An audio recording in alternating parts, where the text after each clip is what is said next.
وآياتك. اللهم صل عليهم صلاة تفوق وتفضل صلاة المصلين عليهم من الخلق أجمعين كفضلك على جميع خلقك.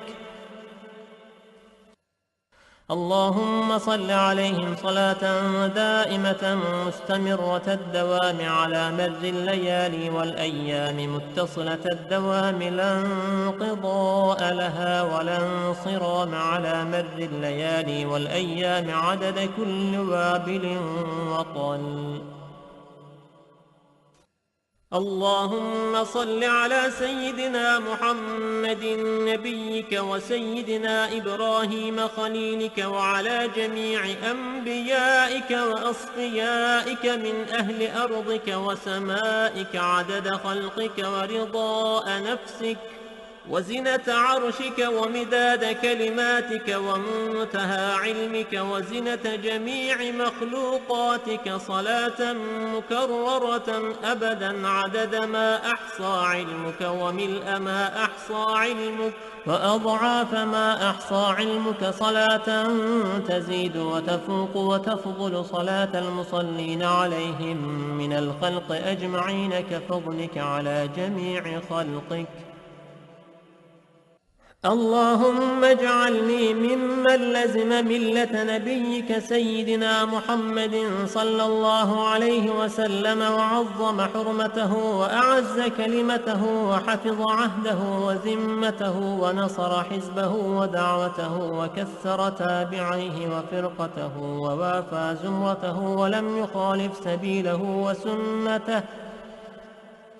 اللهم إني أسألك الاستمساك بسنته وأعوذ بك من الانحراف عما جاء به. اللهم إني أسألك من خير ما سألك منه سيدنا محمد نبيك ورسولك صلى الله عليه وسلم وأعوذ بك من شر ما استعاذك منه سيدنا محمد نبيك ورسولك صلى الله عليه وسلم. اللهم اعصمني من شر الفتن وعافني من جميع المحن وأصلح مني ما ظهر وما بطن ونق قلبي من الحقد والحسد ولا تجعل علي تباعة لأحد.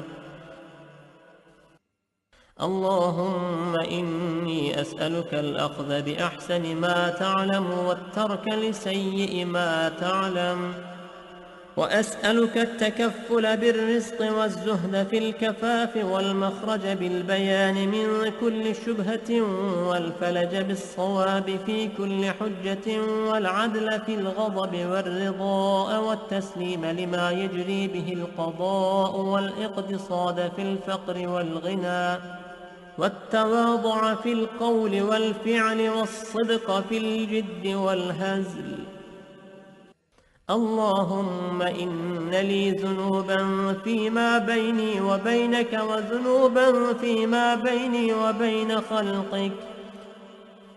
اللهم ما كان لك منها فاغفره وما كان منها لخلقك فتحمله عني وأولني بفضلك إنك واسع المغفرة.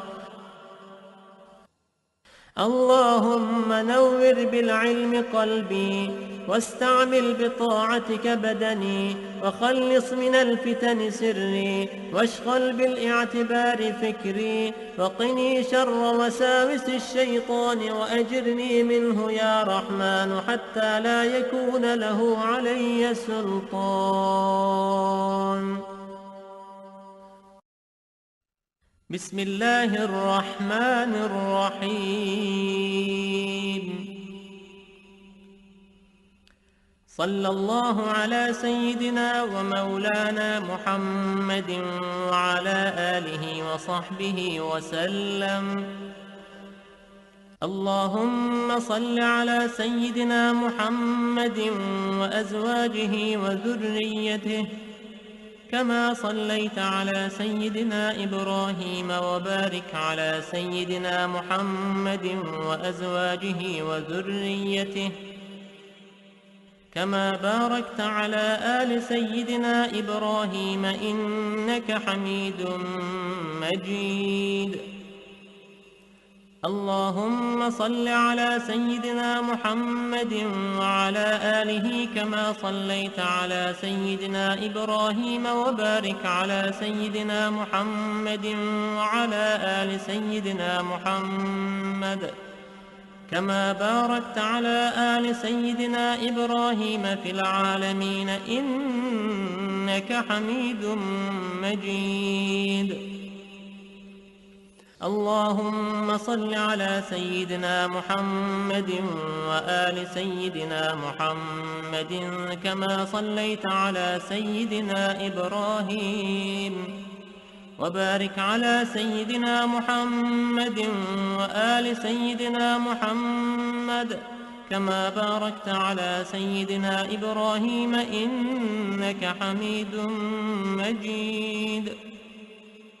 اللهم صل على سيدنا محمد النبي الأمي وعلى آل سيدنا محمد. اللهم صل على سيدنا محمد عبدك ورسولك. اللهم صل على سيدنا محمد وعلى آل سيدنا محمد كما صليت على سيدنا إبراهيم وعلى آل سيدنا إبراهيم إنك حميد مجيد. اللهم بارك على سيدنا محمد وعلى آل سيدنا محمد كما باركت على سيدنا إبراهيم وعلى آل سيدنا إبراهيم إنك حميد مجيد. اللهم وترحم على سيدنا محمد وعلى آل سيدنا محمد كما ترحمت على سيدنا إبراهيم وعلى آل سيدنا إبراهيم إنك حميد مجيد. اللهم وتحنن على سيدنا محمد وعلى آل سيدنا محمد كما تحننت على سيدنا إبراهيم وعلى آل سيدنا إبراهيم إنك حميد مجيد. اللهم وسلم على سيدنا محمد وعلى آل سيدنا محمد كما سلمت على سيدنا إبراهيم وعلى آل سيدنا إبراهيم إنك حميد مجيد. اللهم صل على سيدنا محمد وعلى آل سيدنا محمد وارحم سيدنا محمدا وآل سيدنا محمد وبارك على سيدنا محمد وعلى آل سيدنا محمد كما صليت ورحمت وباركت على سيدنا إبراهيم وعلى آل سيدنا إبراهيم في العالمين إنك حميد مجيد. اللهم صل على سيدنا محمد النبي وأزواجه أمهات المؤمنين وذريته وأهل بيته كما صليت على سيدنا إبراهيم إنك حميد مجيد. اللهم بارك على سيدنا محمد وعلى آل سيدنا محمد كما باركت على سيدنا إبراهيم إنك حميد مجيد. اللهم داحي المدحوات وبارئ المسموكات وجبار القلوب على فطرتها شقيها وسعيدها. اجعل شرائف صلواتك ونوامي بركاتك ورأفة تحننك على سيدنا محمد عبدك ورسولك الفاتح لما أغلق والخاتم لما سبق والمعلن الحق بالحق والدامغ لجيشات الأباطيل، كما حمل فاضطلع بأمرك بطاعتك مستنفذا في مرضاتك واعيا لوحيك حافظا لعهدك ماضيا على نفاذ أمرك حتى أورى قبسا لقابس آلاء الله تصل بأهله أسبابه به هديت القلوب بعد خوضات الفتن والإثم وأبهج موضحات الأعلام ونائرات الأحكام ومنيرات الإسلام، فهو أمينك المأمون وخازن علمك المخزون وشهيدك يوم الدين وبعيثك نعمة ورسولك بالحق رحمة. اللهم افسح له في عدنك واجزه مضاعفات الخير من فضلك مهنآت له غير مكدرات من فوز ثوابك المحلول وجزيل عطائك المعلول. اللهم أعل على بناء الناس بناءه وأكرم مثواه لديك ونزله وأتمم له نوره واجزه من ابتعاثك له مقبول الشهادة ومرضي المقالة ذا منطق عدل وخطة فصل وبرهان عظيم. إن الله وملائكته يصلون على النبي يا أيها الذين آمنوا صلوا عليه وسلموا تسليما. لبيك اللهم ربي وسعديك صلوات الله البر الرحيم والملائكة المقربين والنبيين والصديقين والشهداء والصالحين، وما سبح لك من شيء يا رب العالمين على سيدنا محمد بن عبد الله خاتم النبيين وسيد المرسلين وإمام المتقين ورسول رب العالمين الشاهد البشير الداعي إليك بإذنك السراج المنير عليه السلام. اللهم اجعل صلواتك وبركاتك ورحمتك على سيد المرسلين وإمام المتقين وخاتم النبيين سيدنا محمد عبدك ورسولك إمام الخير وقائد الخير ورسول الرحمة. اللهم ابعثه مقاما محمودا يغبطه فيه الأولون والآخرون. اللهم صل على سيدنا محمد وعلى آل سيدنا محمد كما صليت على سيدنا إبراهيم إنك حميد مجيد. اللهم بارك على سيدنا محمد وعلى آل سيدنا محمد كما باركت على سيدنا إبراهيم إنك حميد مجيد. اللهم صل على سيدنا محمد وعلى آله وأصحابه وأولاده وأزواجه وذريته وأهل بيته وأصهاره وأنصاره وأشياعه ومحبه وأمته وعلينا معهم أجمعين يا أرحم الراحمين. اللهم صل على سيدنا محمد عدد من صلى عليه، وصل على سيدنا محمد عدد من لم يصل عليه، وصل على سيدنا محمد كما أمرتنا بالصلاة عليه، وصل عليه كما يحب أن يصلى عليه.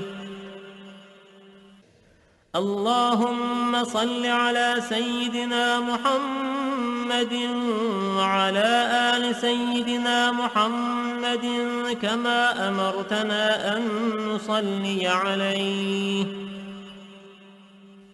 اللهم صل على سيدنا محمد وعلى آل سيدنا محمد كما هو أهله.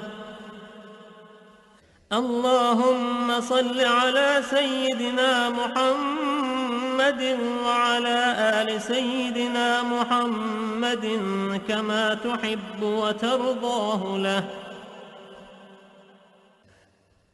اللهم يا رب سيدنا محمد وآل سيدنا محمد صل على سيدنا محمد وآل سيدنا محمد، وأعط سيدنا محمدا الدرجة والوسيلة في الجنة. اللهم يا رب سيدنا محمد وآل سيدنا محمد اجز سيدنا محمدا صلى الله عليه وسلم ما هو أهله. اللهم صل على سيدنا محمد وعلى آل سيدنا محمد وعلى أهل بيته.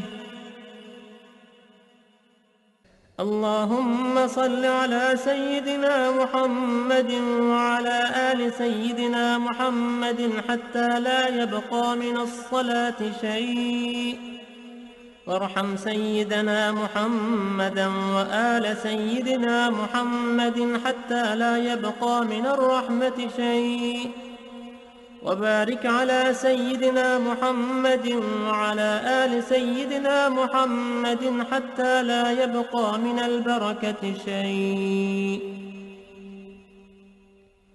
وسلم على سيدنا محمد وعلى آل سيدنا محمد حتى لا يبقى من السلام شيء. اللهم صل على سيدنا محمد في الأولين، وصل على سيدنا محمد في الآخرين، وصل على سيدنا محمد في النبيين، وصل على سيدنا محمد في المرسلين، وصل على سيدنا محمد في الملأ الأعلى إلى يوم الدين.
بسم الله الرحمن الرحيم. صلى الله على سيدنا ومولانا محمد وعلى آله وصحبه وسلم. اللهم صل على سيدنا محمد وأزواجه وذريته كما صليت على سيدنا إبراهيم، وبارك على سيدنا محمد وأزواجه وذريته كما باركت على آل سيدنا إبراهيم إنك حميد مجيد. اللهم صل على سيدنا محمد وعلى آله كما صليت على سيدنا إبراهيم، وبارك على سيدنا محمد وعلى آل سيدنا محمد كما باركت على آل سيدنا إبراهيم في العالمين إنك حميد مجيد.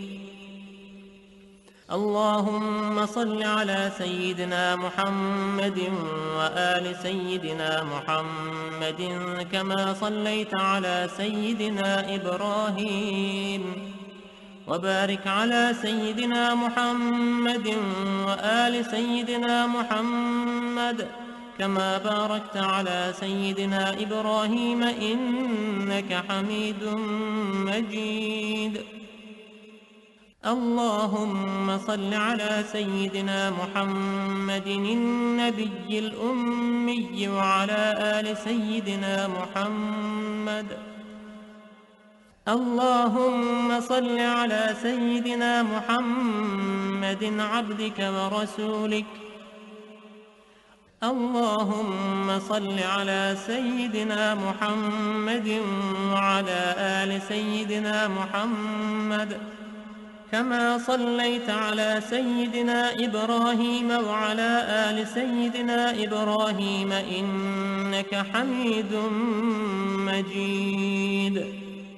اللهم بارك على سيدنا محمد وعلى آل سيدنا محمد كما باركت على سيدنا إبراهيم وعلى آل سيدنا إبراهيم إنك حميد مجيد. اللهم وترحم على سيدنا محمد وعلى آل سيدنا محمد كما ترحمت على سيدنا إبراهيم وعلى آل سيدنا إبراهيم إنك حميد مجيد. اللهم وتحنن على سيدنا محمد وعلى آل سيدنا محمد كما تحننت على سيدنا إبراهيم وعلى آل سيدنا إبراهيم إنك حميد مجيد. اللهم وسلم على سيدنا محمد وعلى آل سيدنا محمد كما سلمت على سيدنا إبراهيم وعلى آل سيدنا إبراهيم إنك حميد مجيد. اللهم صل على سيدنا محمد وعلى آل سيدنا محمد وارحم سيدنا محمدا وآل سيدنا محمد وبارك على سيدنا محمد وعلى آل سيدنا محمد كما صليت ورحمت وباركت على سيدنا إبراهيم وعلى آل سيدنا إبراهيم في العالمين إنك حميد مجيد. اللهم صل على سيدنا محمد النبي وأزواجه أمهات المؤمنين وذريته وأهل بيته كما صليت على سيدنا إبراهيم إنك حميد مجيد. اللهم بارك على سيدنا محمد وعلى آل سيدنا محمد كما باركت على سيدنا إبراهيم إنك حميد مجيد. اللهم داحي المدحوات وبارئ المسموكات وجبار القلوب على فطرتها شقيها وسعيدها، اجعل شرائف صلواتك ونوامي بركاتك ورأفة تحننك على سيدنا محمد عبدك ورسولك الفاتح لما أغلق والخاتم لما سبق والمعلن الحق بالحق والدامغ لجيشات الأباطيل، كما حمل فاضطلع بأمرك بطاعتك مستنفذا في مرضاتك واعيا لوحيك حافظا لعهدك ماضيا على نفاذ أمرك حتى أورى قبسا لقابس آلاء الله تصل بأهله أسبابه به هديت القلوب بعد خوضات الفتن والإثم وأبهج موضحات الأعلام ونائرات الأحكام ومنيرات الإسلام، فهو أمينك المأمون وخازن علمك المخزون وشهيدك يوم الدين وبعيثك نعمة ورسولك بالحق رحمة. اللهم افسح له في عدنك واجزه مضاعفات الخير من فضلك مهنآت له غير مكدرات من فوز ثوابك المحلول وجزيل عطائك المعلول. اللهم أعل على بناء الناس بناءه وأكرم مثواه لديك ونزله وأتمم له نوره واجزه من ابتعاثك له مقبول الشهادة ومرضي المقالة ذا منطق عدل وخطة فصل وبرهان عظيم. إن الله وملائكته يصلون على النبي يا أيها الذين آمنوا صلوا عليه وسلموا تسليما. لبيك اللهم ربي وسعديك صلوات الله البر الرحيم والملائكة المقربين والنبيين والصديقين والشهداء والصالحين،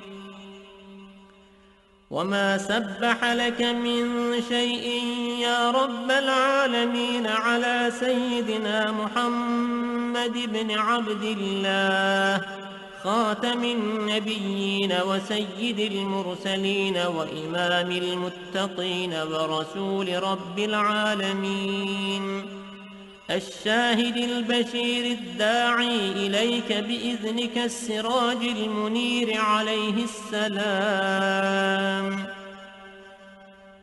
اللهم اجعل صلواتك وبركاتك ورحمتك على سيد المرسلين وإمام المتقين وخاتم النبيين سيدنا محمد عبدك ورسولك إمام الخير وقائد الخير ورسول الرحمة. اللهم ابعثه مقاما محمودا يغبطه فيه الأولون والآخرون. اللهم صل على سيدنا محمد وعلى آل سيدنا محمد كما صليت على سيدنا إبراهيم إنك حميد مجيد. اللهم بارك على سيدنا محمد وعلى آل سيدنا محمد كما باركت على سيدنا إبراهيم إنك حميد مجيد. اللهم صل على سيدنا محمد وعلى آله وأصحابه وأولاده وأزواجه وذريته وأهل بيته وأصهاره وأنصاره وأشياعه ومحبه وأمته وعلينا معهم أجمعين يا أرحم الراحمين. اللهم صل على سيدنا محمد عدد من صلى عليه وصل على سيدنا محمد عدد من لم يصل عليه وصل على سيدنا محمد كما أمرتنا بالصلاة عليه وصل عليه كما يحب أن يصلى عليه. اللهم صل على سيدنا محمد وعلى آل سيدنا محمد كما أمرتنا أن نصلي عليه. اللهم صل على سيدنا محمد وعلى آل سيدنا محمد كما هو أهله. اللهم صل على سيدنا محمد وعلى آل سيدنا محمد كما تحب وترضاه له. اللهم يا رب سيدنا محمد وآل سيدنا محمد صل على سيدنا محمد وآل سيدنا محمد وأعط سيدنا محمدا الدرجة والوسيلة في الجنة.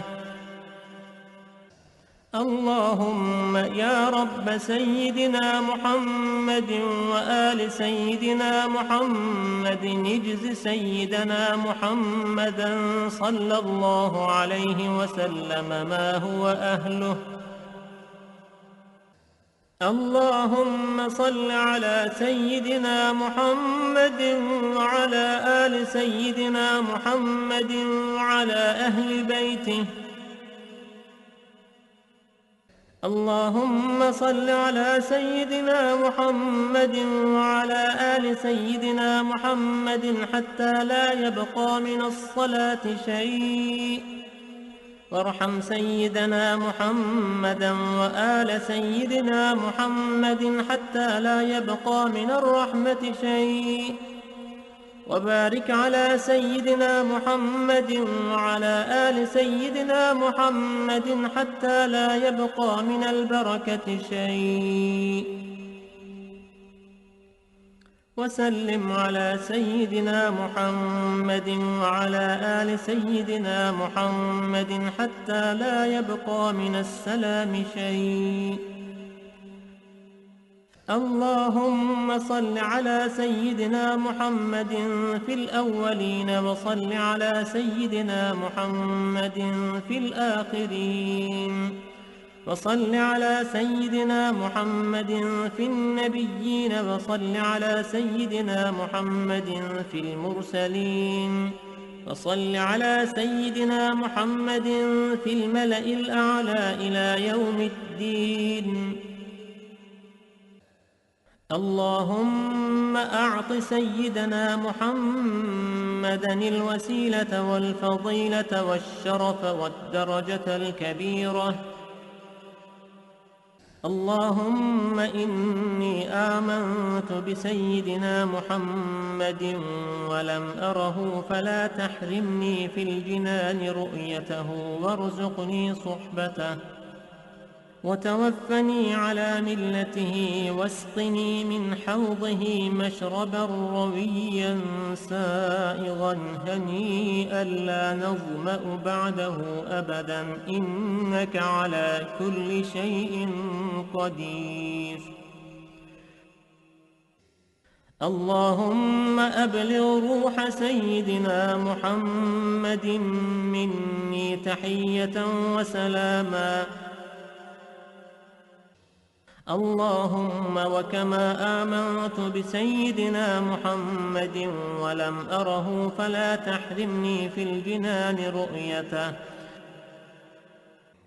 اللهم تقبل شفاعة سيدنا محمد الكبرى وارفع درجته العليا وآته سؤله في الآخرة والأولى كما آتيت سيدنا إبراهيم وسيدنا موسى. اللهم صل على سيدنا محمد وعلى آل سيدنا محمد كما صليت على سيدنا إبراهيم وعلى آل سيدنا إبراهيم وبارك على سيدنا محمد وعلى آل سيدنا محمد كما باركت على سيدنا إبراهيم وعلى آل سيدنا إبراهيم إنك حميد مجيد. اللهم صل وسلم وبارك على سيدنا محمد نبيك ورسولك وسيدنا إبراهيم خليلك وصفيك وسيدنا موسى كليمك ونجيك وسيدنا عيسى روحك وكلمتك وعلى جميع ملائكتك ورسلك وأنبيائك وخيرتك من خلقك وأصفيائك وخاصتك وأوليائك من أهل أرضك وسمائك. وصلى الله على سيدنا محمد عدد خلقه ورضاء نفسه وزنة عرشه ومداد كلماته وكما هو أهله وكلما ذكره الذاكرون وغفل عن ذكره الغافلون وعلى أهل بيته وعترته الطاهرين وسلم تسليما. اللهم صل على سيدنا محمد وعلى أزواجه وذريته وعلى جميع النبيين والمرسلين والملائكة والمقربين وجميع عباد الله الصالحين عدد ما أمطرت السماء منذ بنيتها. وصل على سيدنا محمد عدد ما أنبتت الأرض منذ دحوتها. وصل على سيدنا محمد عدد النجوم في السماء فإنك أحصيتها. وصل على سيدنا محمد عدد ما تنفست الأرواح منذ خلقتها. وصل على سيدنا محمد عدد ما خلقت وما تخلق وما أحاط به علمك وأضعاف ذلك. اللهم صل عليهم عدد خلقك ورضاء نفسك وزنة عرشك ومداد كلماتك ومبلغ علمك وآياتك. اللهم صل عليهم صلاة تفوق وتفضل صلاة المصلين عليهم من الخلق أجمعين كفضلك على جميع خلقك. اللهم صل عليهم صلاة دائمة مستمرة الدوام على مر الليالي والأيام متصلة الدوام لا انقضاء لها ولا انصرام على مر الليالي والأيام عدد كل وابل وطل. اللهم صل على سيدنا محمد نبيك وسيدنا إبراهيم خليلك وعلى جميع أنبيائك وأصفيائك من أهل أرضك وسمائك عدد خلقك ورضاء نفسك وزنة عرشك ومداد كلماتك ومنتهى علمك وزنة جميع مخلوقاتك صلاة مكررة أبدا عدد ما أحصى علمك وملء ما أحصى علمك وأضعاف ما أحصى علمك صلاة تزيد وتفوق وتفضل صلاة المصلين عليهم من الخلق أجمعين كفضلك على جميع خلقك. اللهم اجعلني ممن لزم ملة نبيك سيدنا محمد صلى الله عليه وسلم وعظم حرمته وأعز كلمته وحفظ عهده وذمته ونصر حزبه ودعوته وكثر تابعيه وفرقته ووافى زمرته ولم يخالف سبيله وسنته.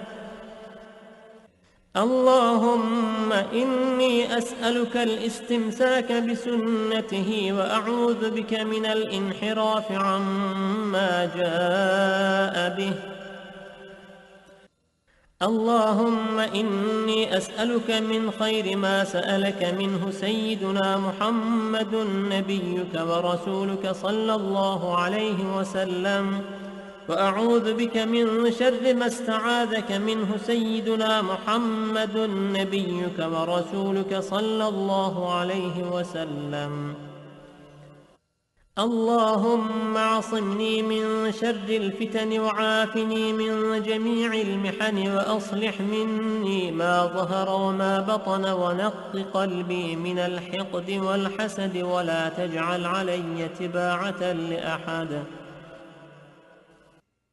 اللهم إني أسألك الأخذ بأحسن ما تعلم والترك لسيء ما تعلم وأسألك التكفل بالرزق والزهد في الكفاف والمخرج بالبيان من كل شبهة والفلج بالصواب في كل حجة والعدل في الغضب والرضاء والتسليم لما يجري به القضاء والاقتصاد في الفقر والغنى والتواضع في القول والفعل والصدق في الجد والهزل.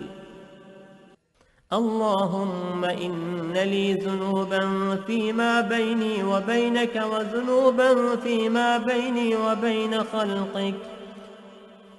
اللهم ما كان لك منها فاغفره وما كان منها لخلقك فتحمله عني وأولني بفضلك إنك واسع المغفرة. اللهم نور بالعلم قلبي واستعمل بطاعتك بدني وخلص من الفتن سري واشغل بالاعتبار فكري وقني شر وساوس الشيطان وأجرني منه يا رحمن حتى لا يكون له علي سلطان. بسم الله الرحمن الرحيم. صلى الله على سيدنا ومولانا محمد وعلى آله وصحبه وسلم. اللهم صل على سيدنا محمد وأزواجه وذريته كما صليت على سيدنا إبراهيم وبارك على سيدنا محمد وأزواجه وذريته كما باركت على آل سيدنا إبراهيم إنك حميد مجيد. اللهم صل على سيدنا محمد وعلى آله وصحبه وسلم. اللهم صل على سيدنا محمد وأزواجه وذريته كما صليت على سيدنا إبراهيم وبارك على سيدنا محمد وأزواجه وذريته كما باركت على آل سيدنا إبراهيم إنك حميد مجيد. اللهم صل على سيدنا محمد وعلى آله كما صليت على سيدنا إبراهيم وبارك على سيدنا محمد وعلى آل سيدنا محمد كما باركت على آل سيدنا إبراهيم في العالمين إنك حميد مجيد. اللهم صل على سيدنا محمد وآل سيدنا محمد كما صليت على سيدنا إبراهيم وبارك على سيدنا محمد وآل سيدنا محمد كما باركت على سيدنا إبراهيم إنك حميد مجيد. اللهم صل على سيدنا محمد النبي الأمي وعلى آل سيدنا محمد. اللهم صل على سيدنا محمد عبدك ورسولك. اللهم صل على سيدنا محمد وعلى آل سيدنا محمد كما صليت على سيدنا إبراهيم وعلى آل سيدنا إبراهيم إنك حميد مجيد. اللهم بارك على سيدنا محمد وعلى آل سيدنا محمد كما باركت على سيدنا إبراهيم وعلى آل سيدنا إبراهيم إنك حميد مجيد. اللهم وترحم على سيدنا محمد وعلى آل سيدنا محمد كما ترحمت على سيدنا إبراهيم وعلى آل سيدنا إبراهيم إنك حميد مجيد. اللهم وتحنن على سيدنا محمد وعلى آل سيدنا محمد كما تحننت على سيدنا إبراهيم وعلى آل سيدنا إبراهيم إنك حميد مجيد.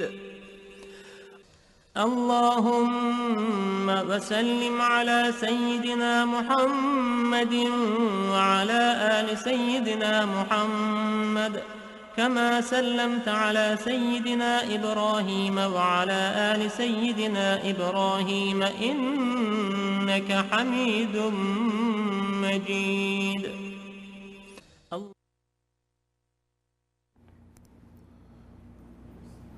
Hazreti Resul-i Ekrem ve Nebi Muhterem sallallahu teala aleyhi ve sellem Efendimiz Hazretlerinin aziz, pak, münevver, mutahhar ruhu şeriflerine salavat-ı şerife getirenlerin ahir ve akıbetleri hayrola.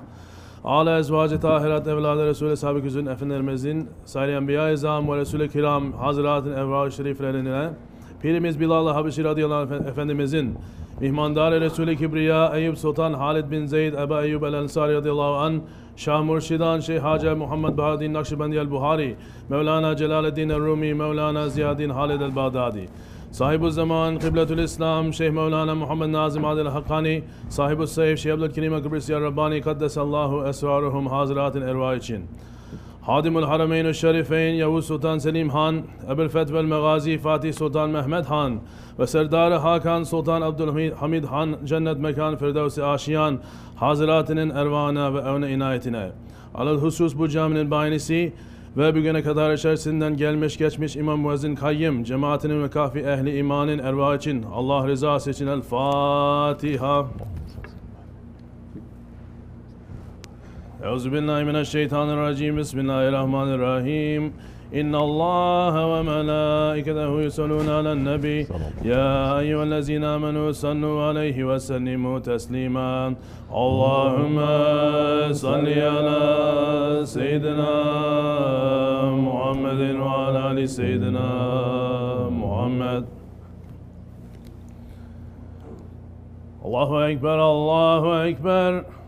الله أكبر الله أكبر أشهد أن لا إله إلا الله أشهد أن لا إله إلا الله أشهد أن محمدا رسول الله أشهد أن محمدا رسول الله حي على الصلاة حي على الصلاة حي على الفلاح حي على الفلاح الله أكبر الله أكبر لا إله إلا الله لا إله إلا الله سيدنا محمد رسول الله صلى الله عليه وسلم الحمد لله الحمد لله الحمد لله رب العالمين والصلاة والسلام على رسولنا محمد وعلى آله وصحبه أجمعين نحمد الله تعالى ونستغفر وأشهد أن لا إله إلا الله وحده لا شريك له وأشهد أن سيدنا محمدا عبده وحبيبه ورسوله صلى الله عليه وعلى آله وأزواجه وأصحابه التابعين خلفاء الراشدين المهديين من بعده وزعمة على تحقيق وزع منهم على الأميت خلفاء رسول على تحقيق أمراء المؤمنين حضرة أبو بكر وعمر وعثمان وعلي وعلى باقي الصحابة التابعين رضوان الله عليهم أجمعين يا أيها المؤمنون الحاذرون اتقوا الله تعالى فإن الله مع الذين اتقوا الذين هم محسنون الحمد لله رب العالمين الصلاة والسلام على أشرف الأنبياء والمرسلين سيدنا مولانا محمد وعلى آله وصحبه أجمعين. All praises are due to Allah, Lord of the universes.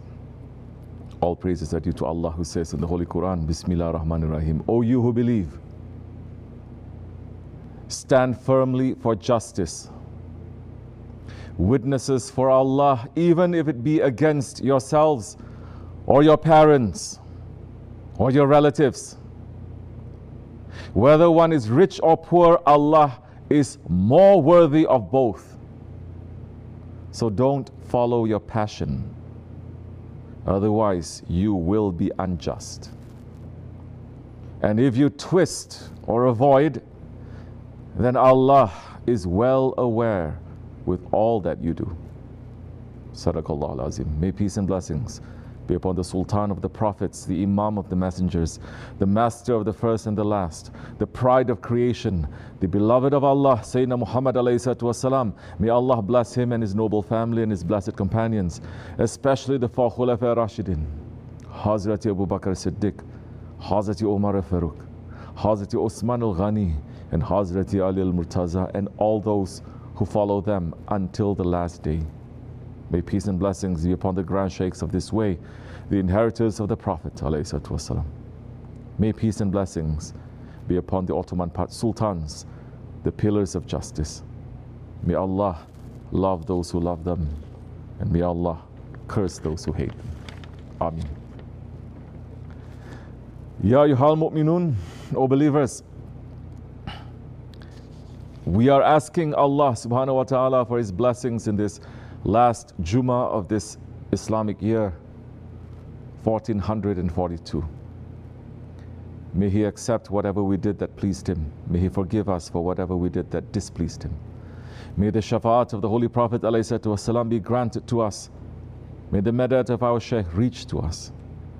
As our last year wrote for us to stay within the blessings of Jamaat, we're asking for the coming year to be writing for us to stay in the mercy of Jamaat and not enter into the azab of separation. We are also asking with the dua that Maulana Jalaluddin Rumi Qadasasir used to say at the beginning of the new year, Ya Allah, you are the beginningless, the endless, the most ancient. This is the new year. So I ask you for protection during it from the accursed shaitan, and for help against this ego which leads me to wrongdoing, for being lazy with that which will bring me nearer to you, and for staying far away from what will distance me from you. Ya Allah, Ya Rahman, Ya Rahim, by your mercy, Ya Zul Jalali wal Ikram. Amin. And who is Hazrati Mevlana? One of the greatest awliya that ever lived, the Pir of the Mevlevi Tariqat. And what is he asking for? He's asking for protection from shaitan and from his ego, the nafs al-amara. Did he think as an awliya, as a king-size awliya, that he did not need protection from shaitan or from his ego? And look at the dua, he was still in his highest maqam, asking Allah subhanahu wa ta'ala to help him against his ego, to help him against shaitan. He was still showing humbleness to his Lord, saying, I need your help. And what is this showing to us? It is showing that one of the signs of the believers is that he never feels secure of himself.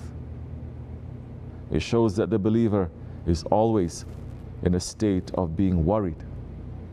It shows that the believer will always be on guard against to his nafs. Our way is the Naqshbandi way.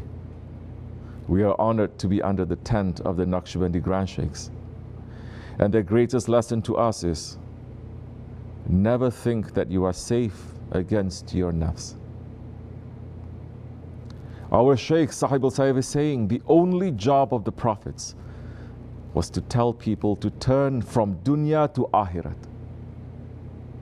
Leave their ego, leave worshipping their ego and turn to Allah subhanahu wa ta'ala, clean themselves from nafs al-amara. This is the job that 124,000 prophets came to tell people from the beginning of Adam alayhi salam until the last prophet and until the end. Now we are in the akhir of the akhir zaman. We have reached completely to the end. There's nothing between us and the judgment day. The nation of Muhammad ﷺ is still sleeping. The whole mankind is still sleeping. And the biggest ghaflat is falling on the Muslims. Muslims are in big ghaflat, day and night, 24 hours a day. It doesn't matter, holy days, holy nights, it doesn't matter. Everyone is running to satisfy their ego. Be careful. The end of that road is Jahannam. If you don't clean yourself, if you don't clean your ego from nafs al-amara to nafs al-mutma'in, the fire is going to burn. Think good. Every action that you do, sit and analyze. Make good intentions. Fix yourselves. Now is the time to fix yourselves. Now is not the time to become more Fir'auns. Everyone must look, must turn back to their lives and look to understand, yes, once upon a time I was in the jungle. My Lord's mercy has reached me and I'm here now. Let me make it better, not make it worse. If you are not making it better, then you are making it worse. When you were in the jungle, yes, you may have some reason to say, I have this excuse and I have that excuse. Now, you have no excuse. You have a sheikh that is reminding you. It doesn't matter who you are, he is reminding you and himself 24 hours. If you are not fixing your ego, if you are not turning around to make your ego from nafs al-amara to nafs al-mutma'in, then nobody is going to reach to you in the grave. So this is the teaching of the highest tariqat that we are getting from our sheikh, that we must change that nafs al-amara. So many people say, brother, Sidi, these are very basic teachings in your tariqah. Why don't you speak about the love of the Prophet? Why don't you speak about the maqamat of the awliya? Why don't you mention more about the abdal, about the autad, about the aqtad? All that kind of talk is malayani, and it will bring a person into ghaflat, heedlessness, for a man who is still drowning in the slavery of his ego, for a man who is not even aware of the tricks and traps of his ego. And the highest saints of this highest tariqat, they were spending their time, spending their ink, spending their breath, speaking about the necessity of fixing that nafs. One of the greatest saints that ever came to this world, Imam Ahmad Farooq al-Sirhindia Rabbani Qadasasir, our 25th Grand Sheikh, he is saying in his Maktubat Sharif, Man's nafsul amara has the ambition to always be the head. Its only desire is to be the chief, so that everybody will bow his head in front of it. It does not like to need anybody or to be under someone else's command. These desires of the nafs means that it wants to be an ilah, a god, an idol, so that everybody will worship it. It wants to be a partner with Allah Ta'ala. Even more, the nafs is so low that it does not like partnership, but wants to be the only ruler, commander, with everybody under its command. Allah Ta'ala declares in Hadith al-Qudsi, be an enemy to your nafs, because your nafs is my enemy. This means that if you support the nafs and gives it what it wants, you are helping and strengthening this enemy of Allah Ta'ala. It should be realized what a terrible, horrible crime this is. Allah Ta'ala declares in Hadith Qudsi, greatness, superiority are mine only. He who wants to be my partner in these two is my great enemy. Without pitying him, I will fling him into the hellfire. The reason why Allah Ta'ala is hostile against the world, why the world is so low, is because it causes the nafs to get its desires, and because it strengthens the nafs. The one who helps the nafs, which is Allah's enemy, will certainly be Allah's enemy.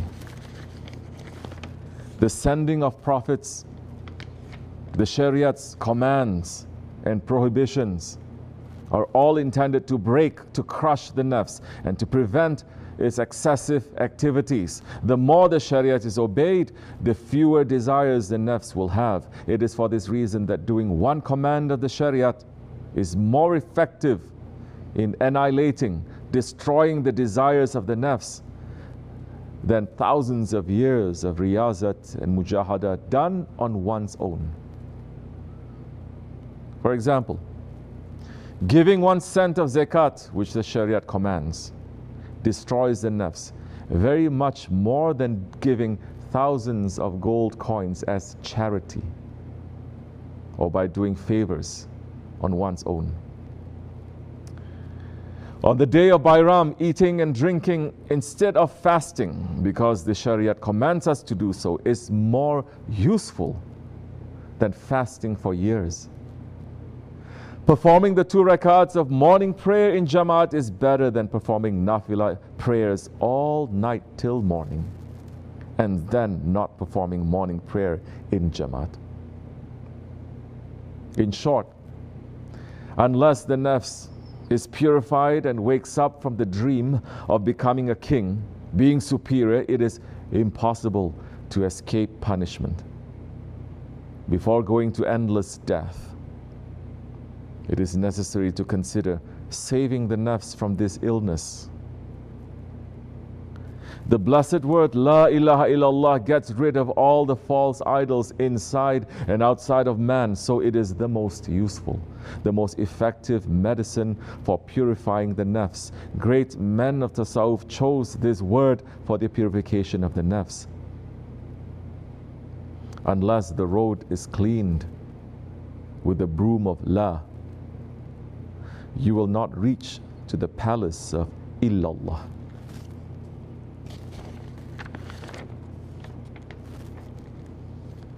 And the words of our Grand Sheikh, they speak the truth.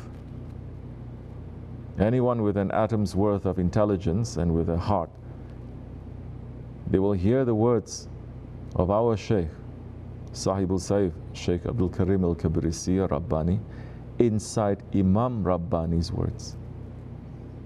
These words will make us understand how blessed we are in this Akhir Zaman, sitting in the association of a Sheikh who is not studying and reading to prepare his sohbats,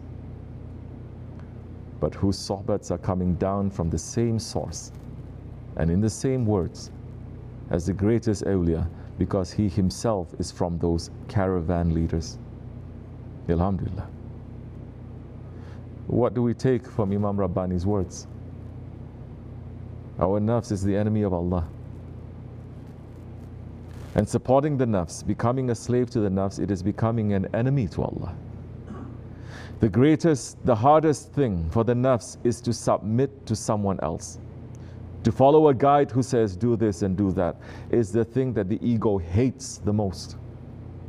Imam Rabbani is saying that following the Shariat, it is the most effective thing for breaking the ego. What is the Shariat other than the orders of the Holy Prophet ﷺ?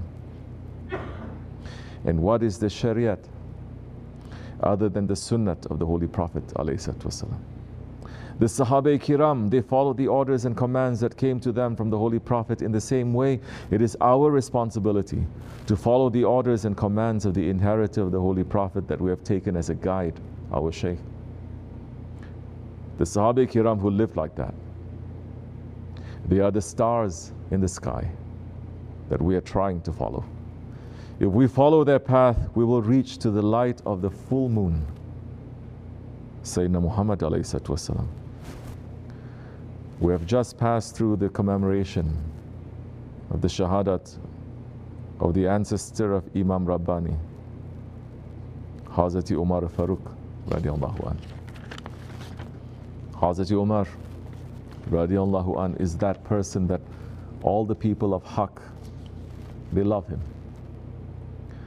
Holy Prophet ﷺ said about him, whoever hates Umar hates me. Whoever loves Umar loves me. Allah boasts about the people at the evening of Arafat generally, but he boasts about Umar specifically.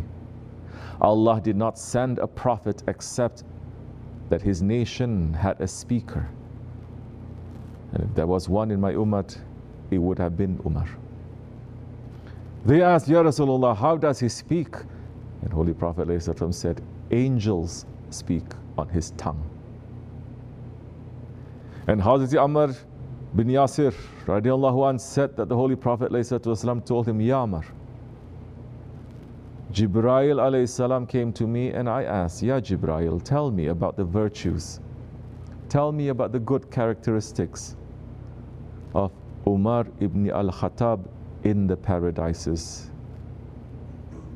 And Jibreel alayhi salam said, Ya Muhammad alayhi salatu wasalam, if I would tell you about the good characteristics of Umar from the time that Nuh remained among his people for 950 years, I would not finish telling you about the virtues of Umar. Yet, Umar is one of the good actions of Abu Bakr.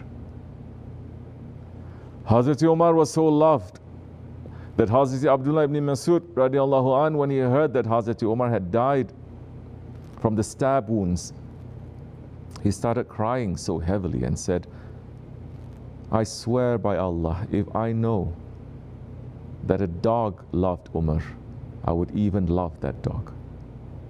I swear by Allah, I am sure that even the thorny trees, they are saddened and distressed by the death of Umar. What is great about Hazrat Umar radiallahu anh, that he always stood for justice, for haqq,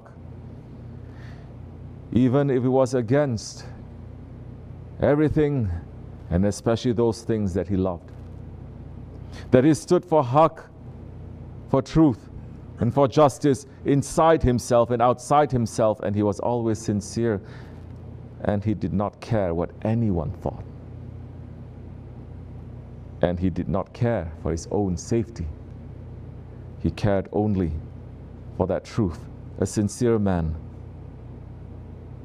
He was never fooled by nafsu amara. Because sincerity makes a man to always question himself.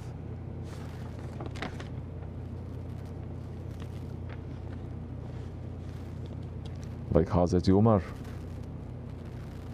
he was still questioning himself. Hazrat Umar is that companion that he was promised paradise while he was living in this world, one of the 10, the Ashara Mubashara, yet he still questions himself. He was the one who was beloved to the Holy Prophet ﷺ. And even though he was the Khalifa of Islam, and he attained the title of Faruq al-Azam from the heavens, he was still questioning himself. Shaykh Effendi is talking about that attitude of a believer, that one who questions himself. And we must think about the attitude of the nafs, that is so sure of itself, that never questions himself, that never investigates, never finds out. Shaykh Effendi is saying, Holy Prophet ﷺ is saying, be careful from the vision of a believer. He will look with the nur of Allah. You cannot fool that one. When he looks up, he will see up to Sidratul Muntaha. When he looks down, he will see all the way down to 7 levels down. When he looks east, he will see east, west, north, south.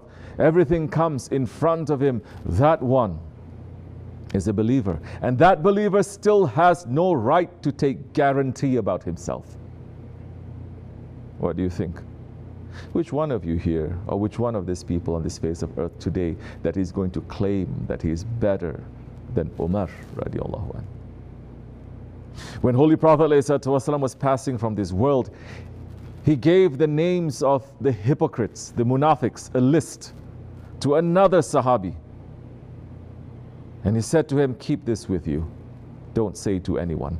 But all other Sahabis, they know that the Holy Prophet ﷺ whispered the names of the munafiqs to that one.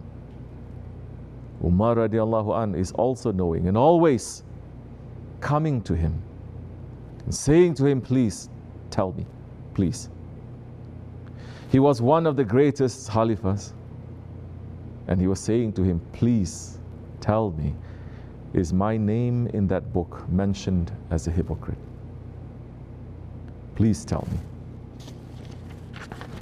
And that one is saying to him, I cannot tell you. Holy Prophet gave me that secret. It's going to the grave with me. I'm not telling you. Yes, Hazrat Umar was that Sahabi with a jalal, with a haybat, but he never took a guarantee to himself. He never said, I am safe.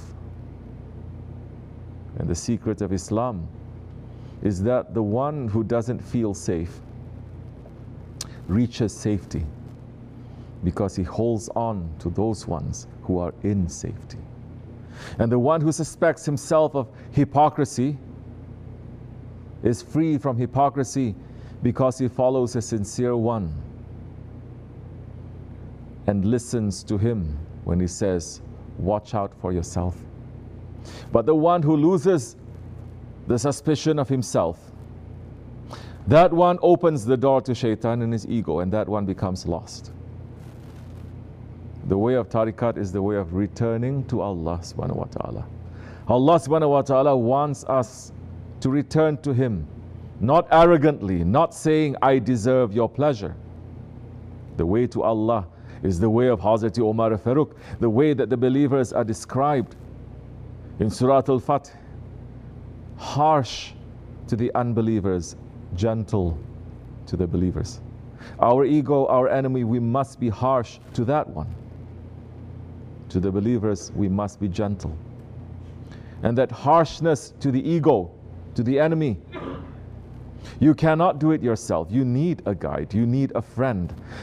As Hazrat Umar radiallahu anhu is saying, whoever shows you your faults, that one is your friend. Whoever pays you lip service in your praise, that one is your executioner.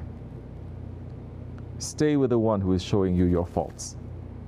He is only trying to bring you back to Allah clean and pure. Don't praise yourself. This is for you, and this is for me, and this is for everyone who is listening. Don't praise yourself. Don't put yourself up. Don't think that you are special. Don't think that you are under special protection. If we are doing that, then we should know that we have given our nafsul amara power over us, and we have become its allies, and we become enemies to Allah. Let others praise you, but don't believe them. Shaykh Effendi is telling us the danger that comes to people in this trick, saying, don't get into illusions and delusions to yourselves, to think, I am the chosen one. No. Your chosen oneness is according to how much you are running to keep your promise to your Lord. If you're running to keep the promise to Allah, then Allah puts you up. What Allah puts up, no one can put down. What Allah is not putting up, no one can put it up. Worldly, you may have some things, but you will be down. And the only way of going up is taqwa. Who has more taqwa is that one who runs more to fulfill his promise to his Lord. That taqwa, that fear of Allah, that is what we need in this Akhir Zaman. May Allah grant us that taqwa by staying with the people of taqwa. If we learn their adab, they will, inshallah, let us in their circle this life and next life. That is our safety.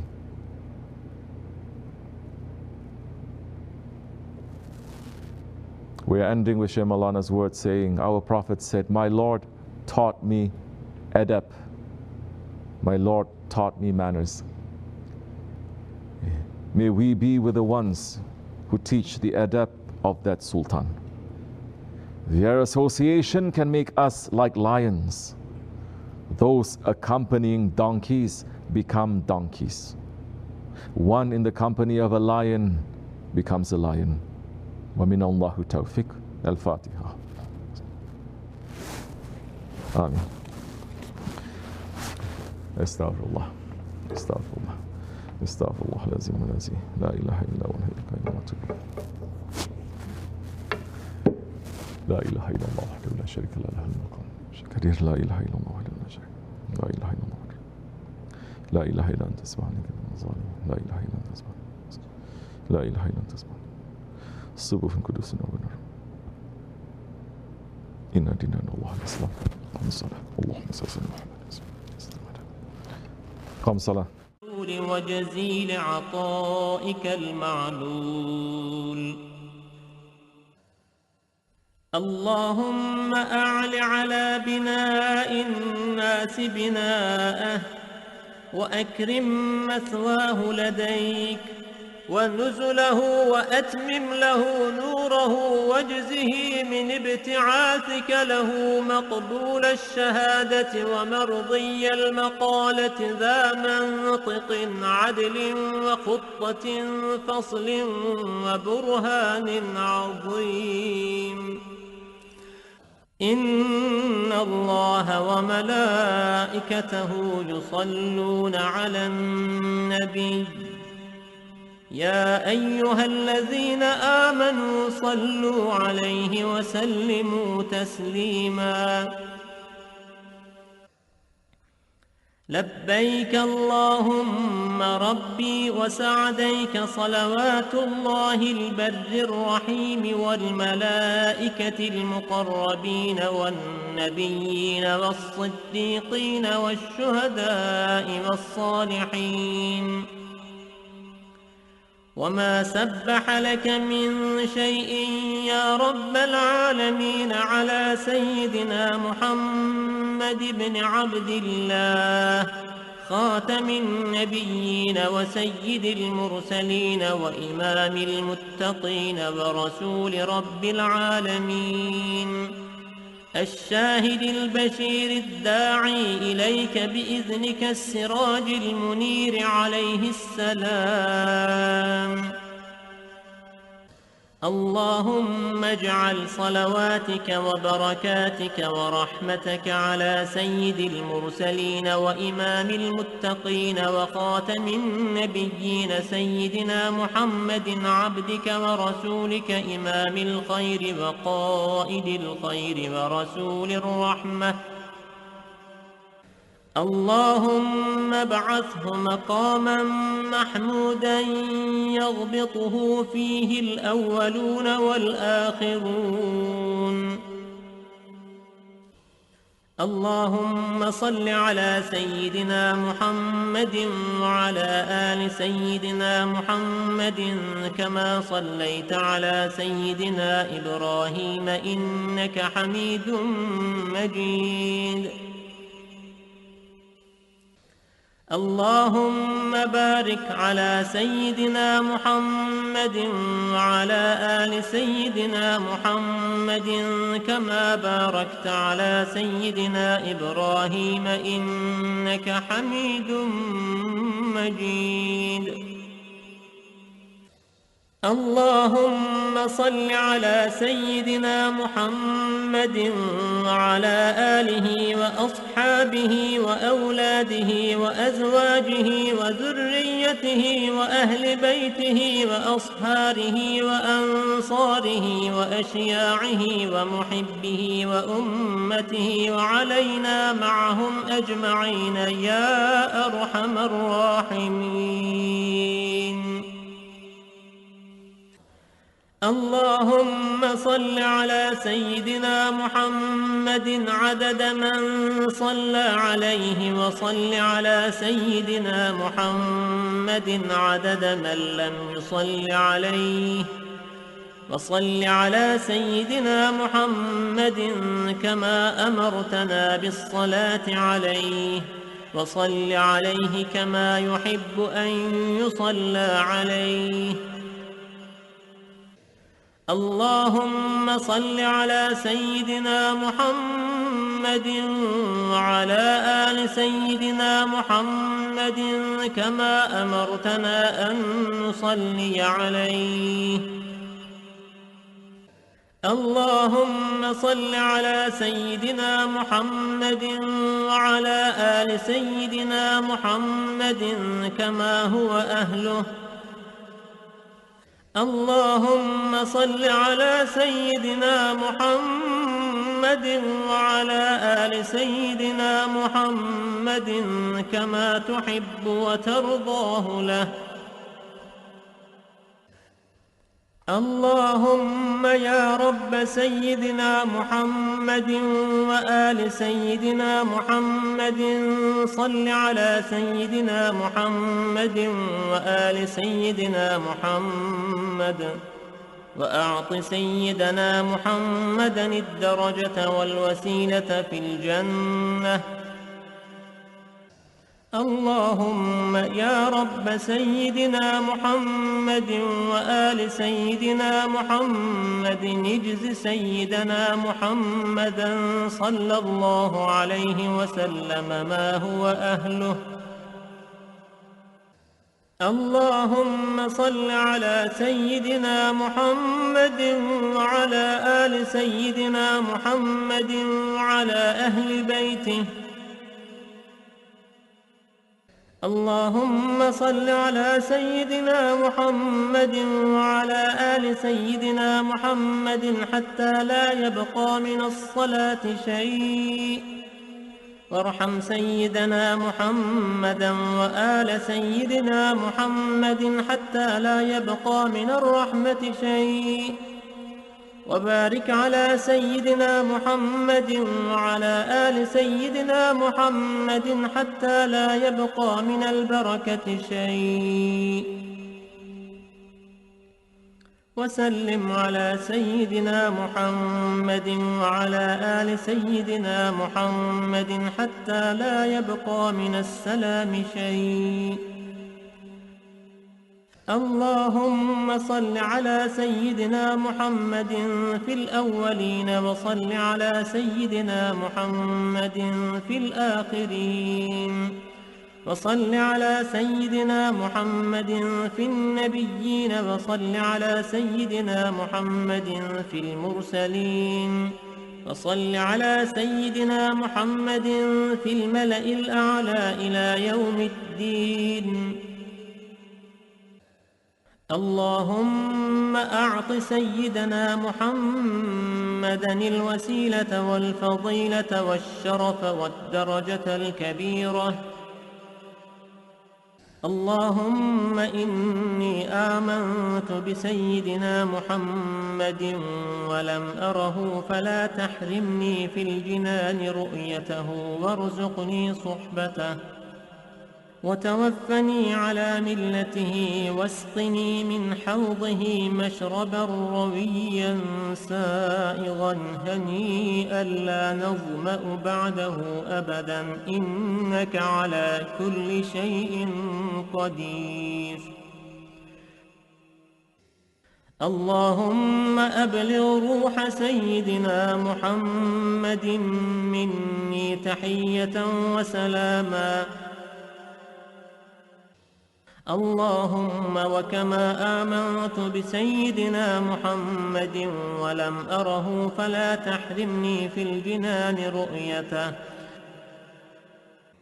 اللهم تقبل شفاعة سيدنا محمد الكبرى وارفع درجته العليا وآته سؤله في الآخرة والأولى كما آتيت سيدنا إبراهيم وسيدنا موسى.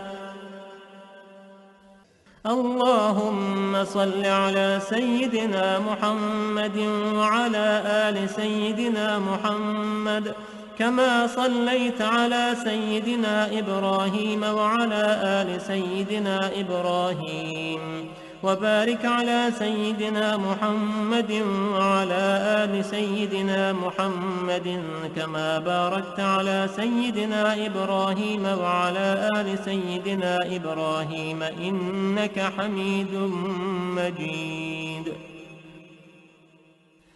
اللهم صل وسلم وبارك على سيدنا محمد نبيك ورسولك وسيدنا إبراهيم خليلك وصفيك وسيدنا موسى كليمك ونجيك وسيدنا عيسى روحك وكلمتك وعلى جميع ملائكتك ورسلك وأنبيائك وخيرتك من خلقك وأصفيائك وخاصتك وأوليائك من أهل أرضك وسمائك.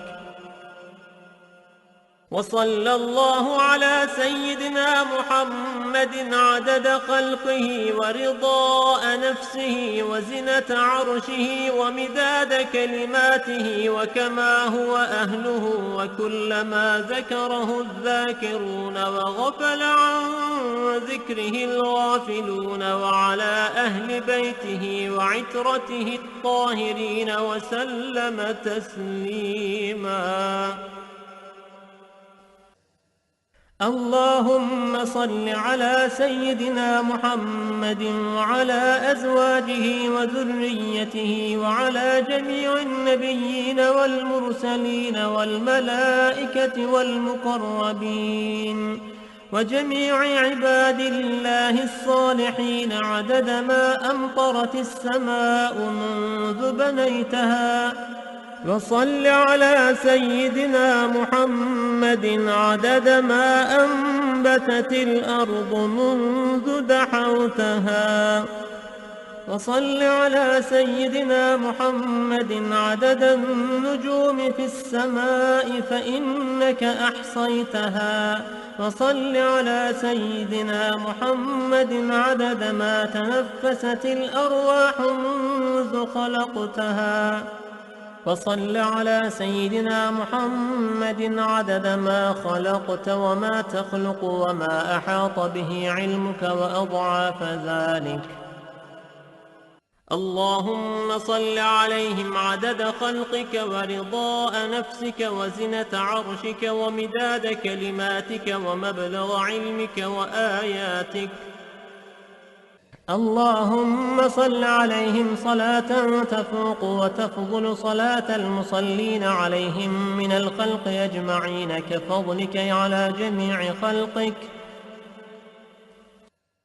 اللهم صل عليهم صلاة دائمة مستمرة الدوام على مر الليالي والأيام متصلة الدوام لا انقضاء لها ولا انصرام على مر الليالي والأيام عدد كل وابل وطل.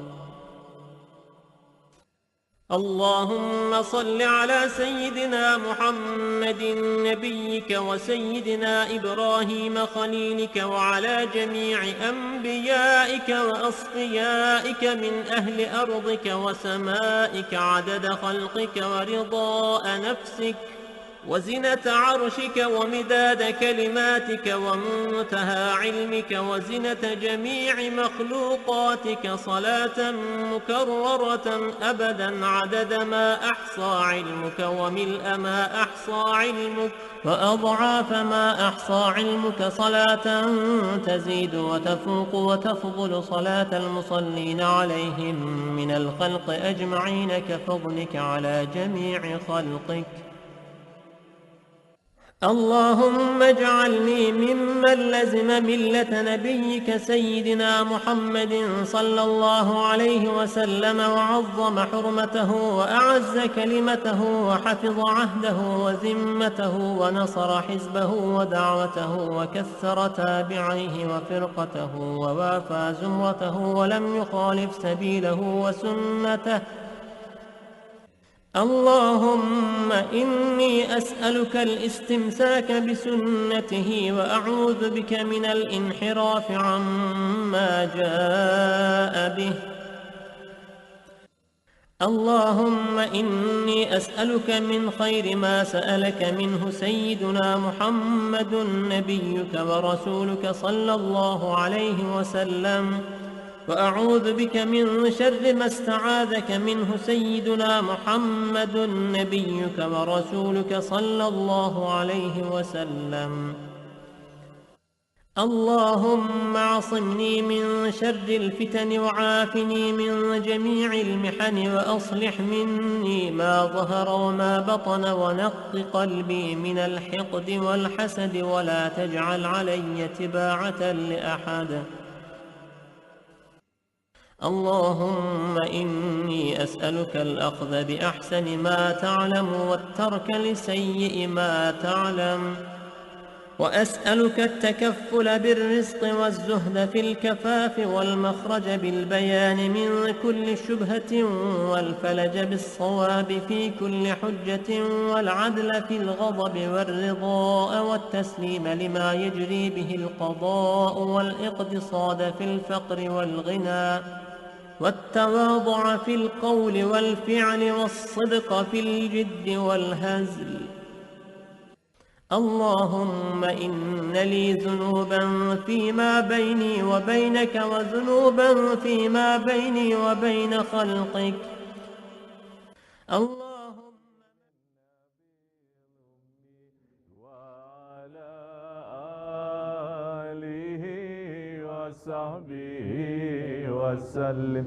اللهم صل على سيدنا محمد النبي الأمي وعلى آله وصحبه وسلم.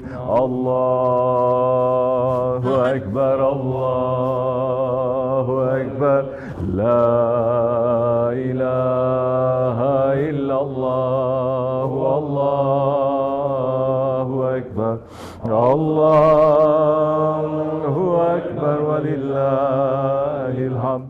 الله أكبر الله أكبر لا إله إلا الله والله أكبر. الله أكبر ولله الحمد. الله أكبر الله أكبر لا إله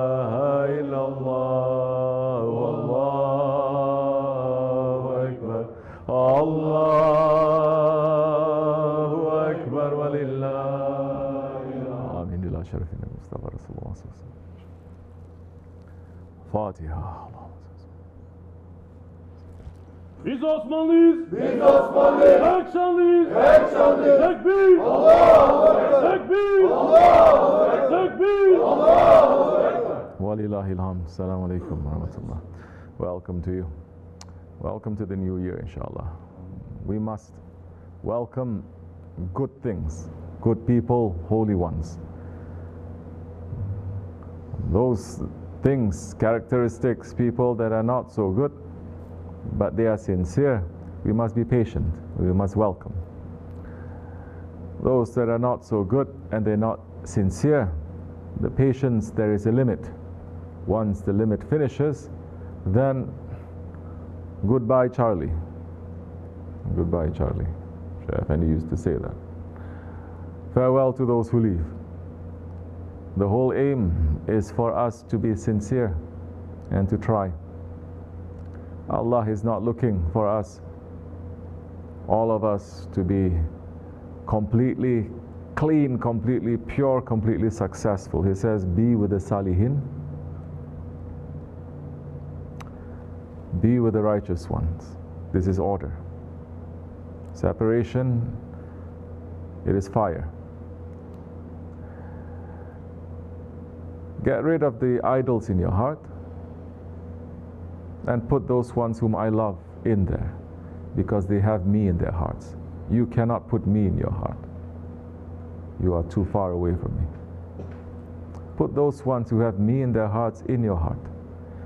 And that time we will be considered to be with them, inshallah. This is important. Putting them in your heart means you must know them, you must love them, you must serve them, you must care for them. They are not asking, our sheikhs are not asking for love for themselves. They're asking love for Allah and His Prophet and for the Ummah. So everything is for us again, it's not for them. Never think you are here to do anyone a favor. You're here to do yourself a favor. The one who says, I am such a big favor to this place, they will get replaced very easily. The ones who say, watch, when I leave, everything is going to come down, they are going to come down. Because not you, not him, not whoever it is that is holding this place or this way, it is our share, and we are all replaceable, you and me. If we cannot carry that, refusing to carry that, being arrogant and stubborn, not carrying, and not caring and not carrying, then we will be replaced, one way or another. May Allah make us to become new believers in the new year. May our coming year be better than what we are experiencing right now, inshallah. May Allah forgive us and protect us for the sake of Sahibul Saif, Dunya and Akhirat. Al-Fatiha. Assalamu alaikum wa rahmatullah. Sit. إنك حميد مجيد. اللهم صل على سيدنا محمد النبي وأزواجه أمهات المؤمنين وذريته وأهل بيته كما صليت على سيدنا إبراهيم إنك حميد مجيد. اللهم بارك على سيدنا محمد وعلى آل سيدنا محمد كما باركت على سيدنا إبراهيم إنك حميد مجيد. اللهم داحي المدحوات وبارئ المسموكات وجبار القلوب على فطرتها شقيها وسعيدها اجعل شرائف صلواتك ونوامي بركاتك ورأفة تحننك على سيدنا محمد عبدك ورسولك الفاتح لما أغلق والخاتم لما سبق والمعلن الحق بالحق والدامغ لجيشات الأباطيل كما حمل فاضطلع بأمرك بطاعتك مستنفذا في مرضاتك واعيا لوحيك حافظا لعهدك ماضيا على نفاذ أمرك حتى أورى قبسا لقابس آلاء الله تصل بأهله أسبابه به هديت القلوب بعد خوضات الفتن والإثم وأبهج موضحات الأعلام ونائرات الأحكام ومنيرات الإسلام فهو أمينك المأمون وخازن علمك المخزون وشهيدك يوم الدين وبعيثك نعمة ورسولك بالحق رحمة اللهم افسح له في عدنك واجزه مضاعفات الخير من فضلك مهنآت له غير مكدرات من فوز ثوابك المحلول وجزيل عطائك المعلول اللهم أعل على بناء الناس بناءه وأكرم مثواه لديك ونزله وأتمم له نوره واجزه من ابتعاثك له مقبول الشهادة ومرضي المقالة ذا منطق عدل وخطة فصل وبرهان عظيم إن الله وملائكته يصلون على النبي يا أيها الذين آمنوا صلوا عليه وسلموا تسليما لبيك اللهم ربي وسعديك صلوات الله البر الرحيم والملائكة المقربين والنبيين والصديقين والشهداء والصالحين وما سبح لك من شيء يا رب العالمين على سيدنا محمد بن عبد الله خاتم النبيين وسيد المرسلين وإمام المتقين ورسول رب العالمين الشاهد البشير الداعي إليك بإذنك السراج المنير عليه السلام اللهم اجعل صلواتك وبركاتك ورحمتك على سيد المرسلين وإمام المتقين وخاتم النبيين سيدنا محمد عبدك ورسولك إمام الخير وقائد الخير ورسول الرحمة اللهم ابعثه مقاما محمودا يغبطه فيه الأولون والآخرون اللهم صل على سيدنا محمد وعلى آل سيدنا محمد كما صليت على سيدنا إبراهيم إنك حميد مجيد اللهم بارك على سيدنا محمد وعلى آل سيدنا محمد كما باركت على سيدنا إبراهيم إنك حميد مجيد اللهم صل على سيدنا محمد وعلى آله وأصحابه وأولاده وأزواجه وذريته وأهل بيته وأصهاره وأنصاره وأشياعه ومحبه وأمته وعلينا معهم أجمعين يا أرحم الراحمين. اللهم صل على سيدنا محمد عدد من صلى عليه وصل على سيدنا محمد عدد من لم يصل عليه وصل على سيدنا محمد كما أمرتنا بالصلاة عليه وصل عليه كما يحب أن يصلى عليه. اللهم صل على سيدنا محمد وعلى آل سيدنا محمد كما أمرتنا أن نصلي عليه. اللهم صل على سيدنا محمد وعلى آل سيدنا محمد كما هو أهله. اللهم صل على سيدنا محمد وعلى آل سيدنا محمد كما تحب وترضاه له.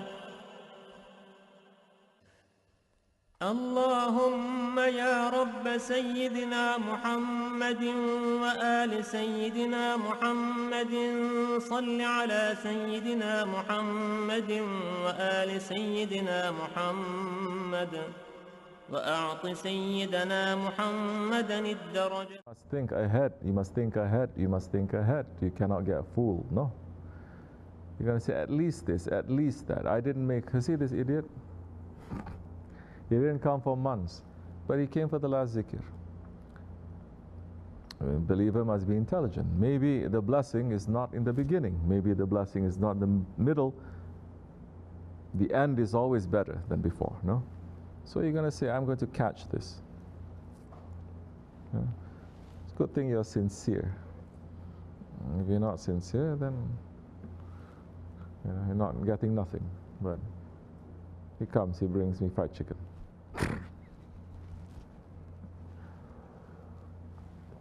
But think, believers, very dangerous if we are not sharp and we are not focused and we are not alert and alive. Very dangerous, because evil will use the believers.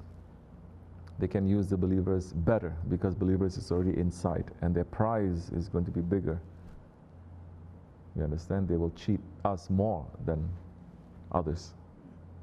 So you're going to say, I cannot come for this, I cannot come, but that one at least I'm going to make it. At least this, at least that. You're going to try to do something. See? So you have to know. This is something, Masood is here now, he left. This is something that we've been talking about.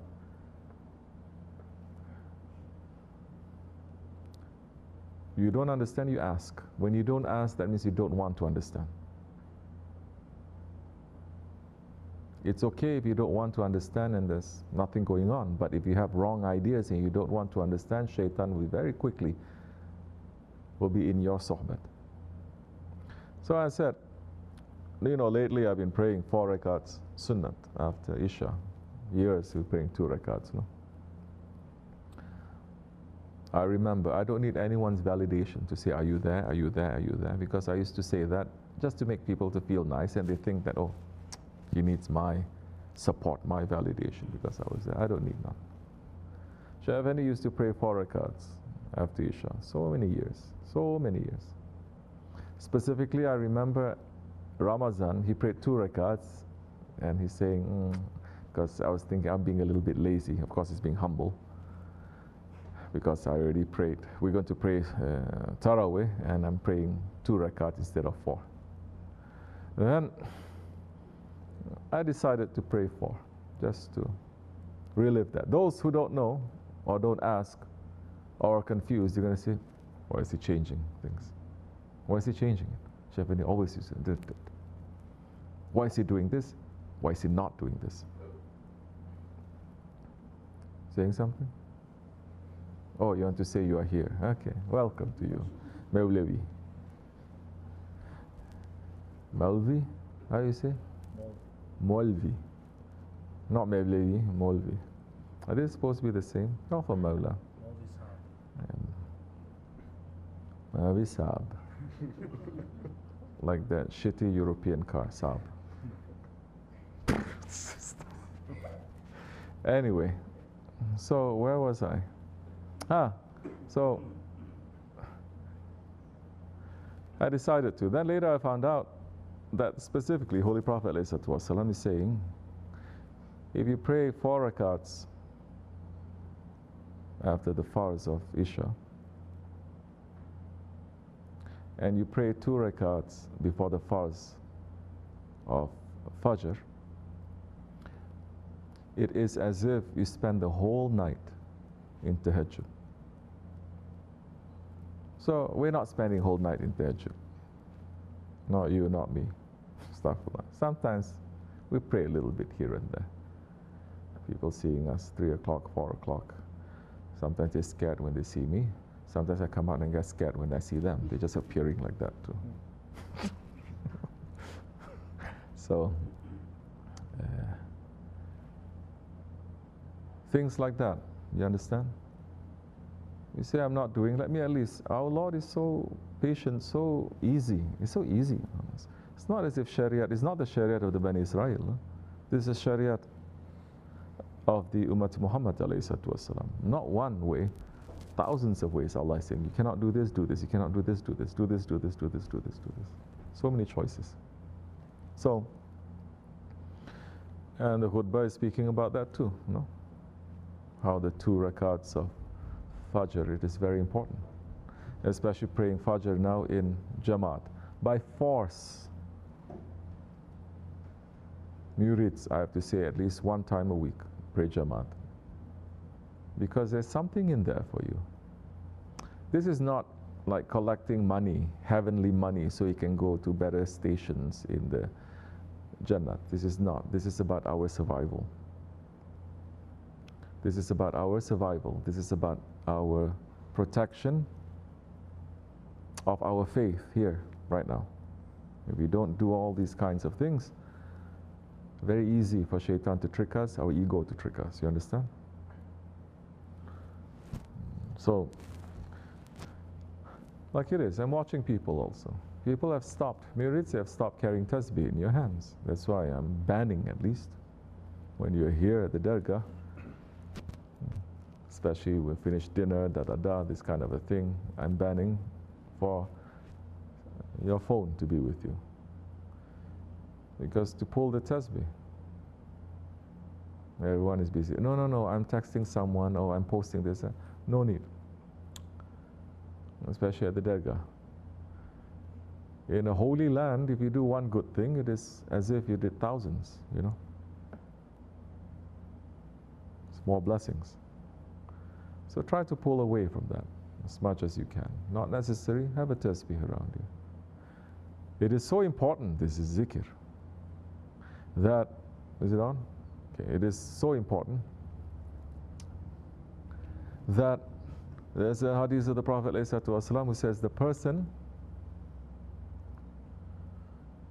who enters into a marketplace, bazaar, mall, dunya, buying and selling, dunya only,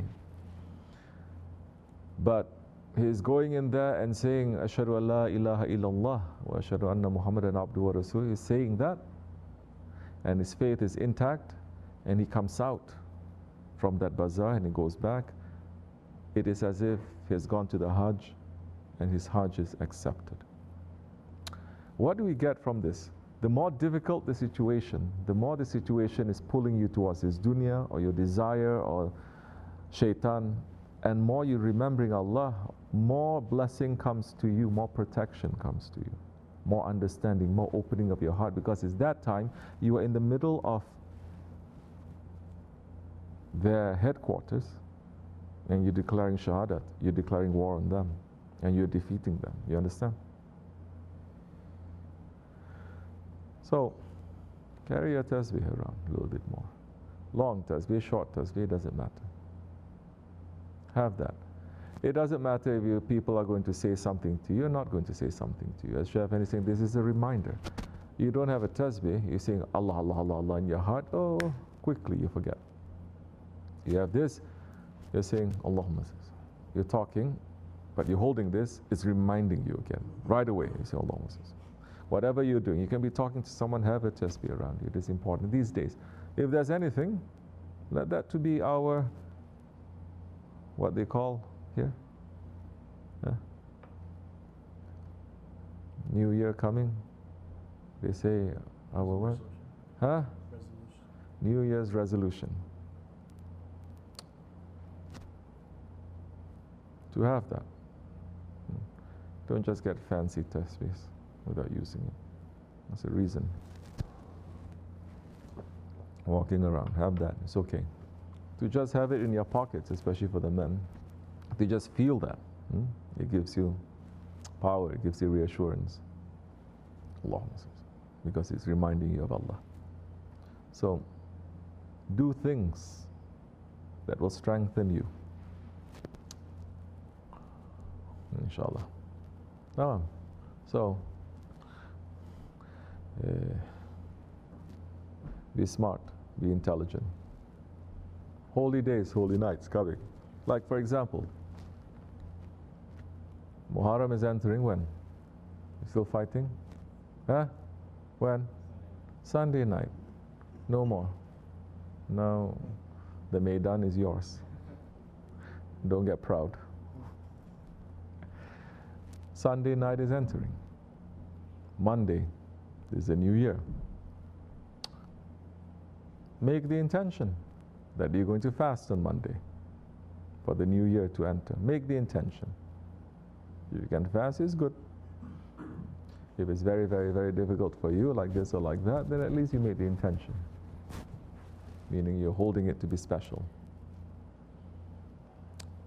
Then if you're really smart, you can say, I'm going to fast Sunday and I'm going to fast Monday. I make that intention. Then it will be as if the whole year you are fasting. You're joining the last year and this year in fasting. Because Allah is also teaching us how to cut corners. If you're smart, you do this, it'll be quicker, this, so. You understand? Okay, you cannot fast. I cannot fast. Then do something, right? Feed the poor.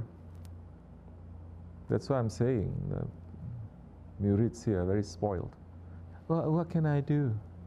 You know why you're spoiled? Because you don't see hardship of this world around you. Everyone has enough food in the refrigerators, enough medicines in the medicine box, enough everything. Everyone has a car, everything. So there is no real understanding of reality. This is a bubble we're living in. This is not the rest of the world. If we're living in the rest of the world where it's easy to see those who don't have, very badly they don't have from us, and they are in our midst, mixed with us, then you're going to say, I cannot fast, but I can help. Like this, like this, like this, like this. You're not going to ask, what can I do? So, feed the poor, cut an animal, give some charity, make some extra zikr, do something that makes it different. You know, imagine if it was Kafir New Year, illusion and delusion New Year. Oh, everyone would be so excited. Muslim nations, whole nations are going to be so excited. They're going to drop the ball everywhere. No? So we are Muslims. We must have that excitement for the new year, Hijri, the real year. For us and for our children. If we treat it very normal, they are going to treat it very normal. If we treat it special, they're going to be special. You know, especially for those of you who are brought up here, Christmas is not a normal day. Even if you want to normalize it, it's not normal, because everything else is saying it's special. Thanksgiving, whatever you want to have. mattress day sale. I mean, what is that called? Car day sale. What's it? President's Day, huh? President's Day. Oh, everything is special. You can make that too. You can tell them, look, we are coming to New Year. We have to clean up our toys. We have to take nice shower. We have to wear nice clothes. You choose the clothes. We have to make something. We have to give to our neighbors. It's simple. It's not brain surgery. And you don't have to sit with your chai in your hand and crossing your legs and philosophize. You don't have to do that, right? Asking that kind of questions. You idiot. So, anyway, be intelligent a little bit. The believer must look with the nur of Allah. Is going to be intelligent. He's going to say, I did something wrong, I'm going to run to fix something. I didn't get the opportunity to do something good. There are other opportunities for me, I must run. That is showing your sincerity also. You're not just sitting and say, oh, poor me. Poor me. I feel so bad for myself. Who cares? Do something. And it'll be okay, inshallah. And when you live in a Jamaat, in a Muslim Jamaat, let me emphasize, I'm going to say that over and over again, Muslim Tariqat Jamaat like this, it is so much easier to help. It is so much easier. If you don't, try going to your neighbor, say, you cut some meat and you're giving it. They'll scream at you. So, while our actions are still acceptable, there will be a time when it's not going to be acceptable anymore. We must run to do it, inshallah, as much as we can. It is your heart has to know, it has to move, it has to figure things out. It has to put two and two together and say, now I must do this. When you don't know what to do, that means your heart is dead and is dying. Then you get confused. People can tell you what to do, you still don't get it. You understand? So, it'll be good. So make up for stuff. There are so many things. We have a chance here. Be excited for the new year. Really. This year is going to be better than last year. Why? I'm going to do this, I'm going to do this, I'm going to do this. Don't think of the new year the way that unbelievers only thinking only dunya. You're going to get better like this, like this. But no, make the intention. I'm going to make intention, I'm going to come early for Jummah half hour. No, that's too much. That's a miracle. Don't ask for miracles. Just be realistic. Say I'm going to, at least once a week, I'm going to pray this prayer. I'm going to read more like this. I'm going to do this. Be excited. And then I'm going to help some people. And the work that you're doing that is Dergah related, helping other people, look to see how I can improve. Whether it's cooking or cleaning or teaching or sports or this, how I can improve. Be excited about it. You should be excited about it because you're doing the work of Allah. How can you not be excited about doing the work of Allah? Your heart is dead. Like some, they're sleeping. That's why some later the excitement is not going to work too. It's finished. So be excited, be alive. Yeah, you make mistakes, but say, okay, this is, I learned now. I'm not going to do this. I have to do this. I have to do this. Then things will grow. Be excited in the way of Allah. Don't be dead. Don't be Sufi and don't be lazy and don't sit in your ass and just anything have takdir and everything. No, run. Inshallah. Before that is taken away from you. Assalamu alaikum wa rahmatullah. Any questions? Yes, welcome. Bismillahirrahmanirrahim. So I think like 2 weeks ago I was texting you. You're Antika. Asking you like if like the vaccine and all this COVID, it's like evil intention and just something for like control and power. And you said this entire dunya and system is evil, and we'll talk more when you come. Yes. So I want to know if you can elaborate more on that. Okay, on the vaccine or on the pandemic? Yeah, Okay. I'm going to talk a little bit some things. No? The disease is real. Maybe when it first came out, so many people are doubting it. This is fake, this, right? Now, don't you see, even Trump is saying it's real. So that's a very big indicator. It's real. You don't believe it's real, then don't go to India, don't go to Indonesia, don't go to other countries. Just go to where your hospital is, where people are dying from COVID. Go there without your mask and sit with them. I dare them. I mean, all those people who don't believe, I dare you go. You think it's fake? Go. Go. So they are being fooled. And then there are shaitans who say we don't want them to believe because we want to make people always to be in a state of confusion. Confusion is not about haq or batil, it is haq and batil mixed. You understand? So people don't know if it's haq or it's batil because it's mixed. Maybe they give a little bit of batil, but a whole lot of, no, a little bit of haq, a whole lot of batil, and people are confused. They think everything is haq, everything is true. So it's true. Right? So it is a disease. Yes? Okay. And Allah is saying, every disease that we send, we also send a cure. There is a cure. Now, so many people saying, I have a cure, I have a cure, I have a cure, I have a cure. So many people. Every country is saying, you chew this leaf, you do this, you do that. Everyone thinks they have a cure. That's fine. I'm not against it. If it works, then take it. One of the cures that is working is a vaccine. There's a whole system of what it means, a whole system of how it is produced. There's a whole system of that. And it also depends which company. It also depends which country. Because this is also politicized. So that Allah sends cure now. There are many, many different kinds of cure that people say it is. I'm not going to debate to say whether if you take this or this or this or this is a cure. I'm not going to debate that. I'm going to say very good. The vaccine is also one of those cures. You understand? And will people make other people to be confused about this? Yes. Am I saying every vaccine it is a cure? I'm not saying that too. People who want to take it, they can take it. People who don't want to take it, I'm not forcing them.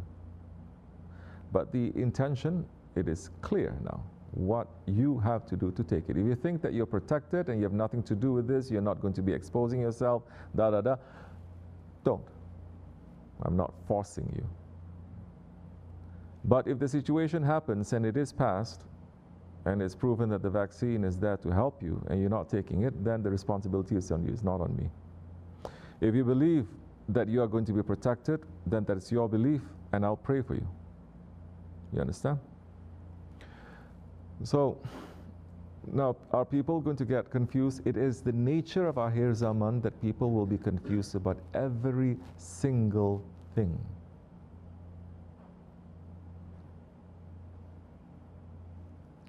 People are saying interest is haram, so I'm not going to get a loan from a bank to buy a house. But these same people live in a system where it is based on riba. Capitalism is based on riba. Do you understand? I hear people say, I only eat zabiha with such proudness. Never mind that the meats are cut very wrong, very badly, unhygienic, this and that and the other. Never mind. Because now people are saying zabiha is just by saying those words. It's nothing else. Never mind that the animals were treated cruelly, this and that. Never mind. Put all of that aside. Yet, pork is present in hundreds of daily items that we use. Hundreds.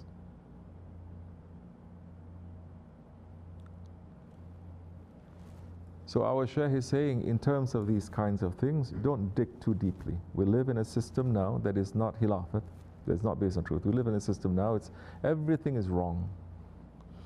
Now, if you're trying to live right by saying, not going to do this, I'm not going to do this, I'm not going to do this kind of thing, then you are going to dig deeper and deeper, and the more you find out, more you will be responsible. It's up to you. You are going to be responsible. This is what you think, but you're not asking what the scholars think.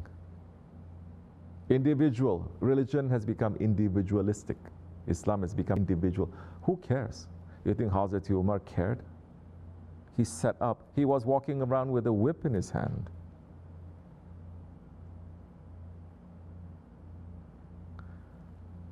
They were saying, okay, I didn't ask for this office, but now that you're putting here, taking out his sword and putting it down, you have to listen to me. If you don't listen to me, I'll cut your neck off. So we don't live in that system. We live in a system where everything now is like upside down for believers, you understand? So we don't listen, we make it individualistic now. This is what I think.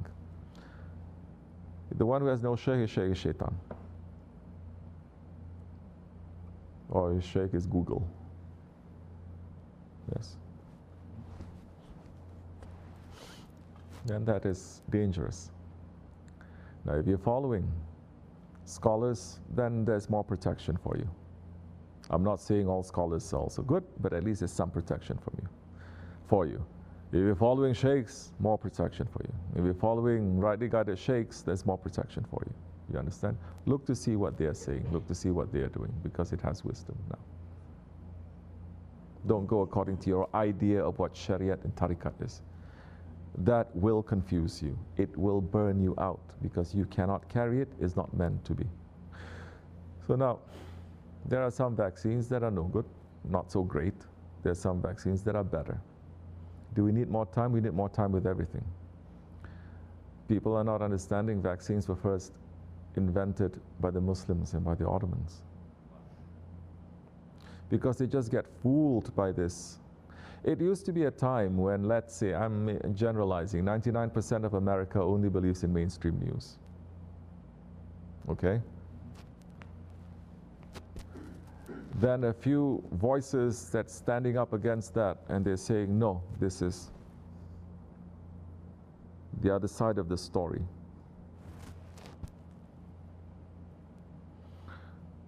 Things that you're thinking is happening in this world, and mainstream news, governments are saying is like this. Small group of people saying, no, it's not like that, it's like this. Majority don't believe in them. Then this group became more powerful. People start to look at them. And now the evil ones, they're saying, wait, people are not listening to our story. They're listening to their story. We can either cut the necks off, destroy them, or we can make them to work for us. So let's see who's telling those stories. We'll give you more money. What you want? This, we'll give you. Still say your stories, but now you work for us. And now more money we give, more story you're going to say what we want you to say. Do you understand now? So now this got bigger and bigger and bigger. And people, they are watching that people generally, as Allah is saying, most people don't think. They don't think. They don't challenge, they don't analyze, they don't think.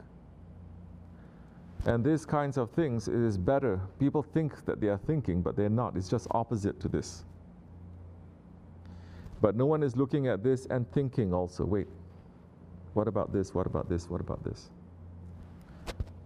And especially now that it didn't become small, it becomes bigger and bigger and bigger, and there's more and more idiotic things that are being said.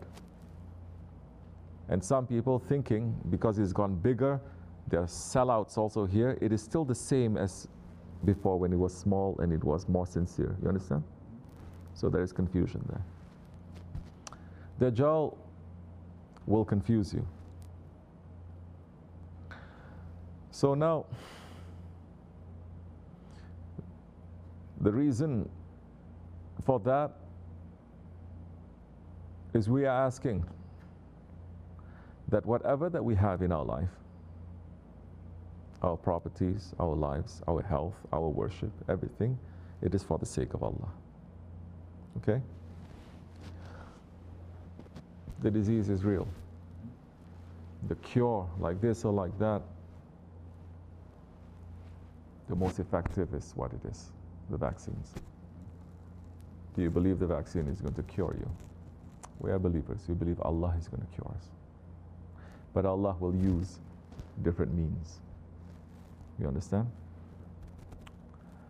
So, we're asking Allah then, say, our intention is to come closer to you to do your work. This is the best that's available.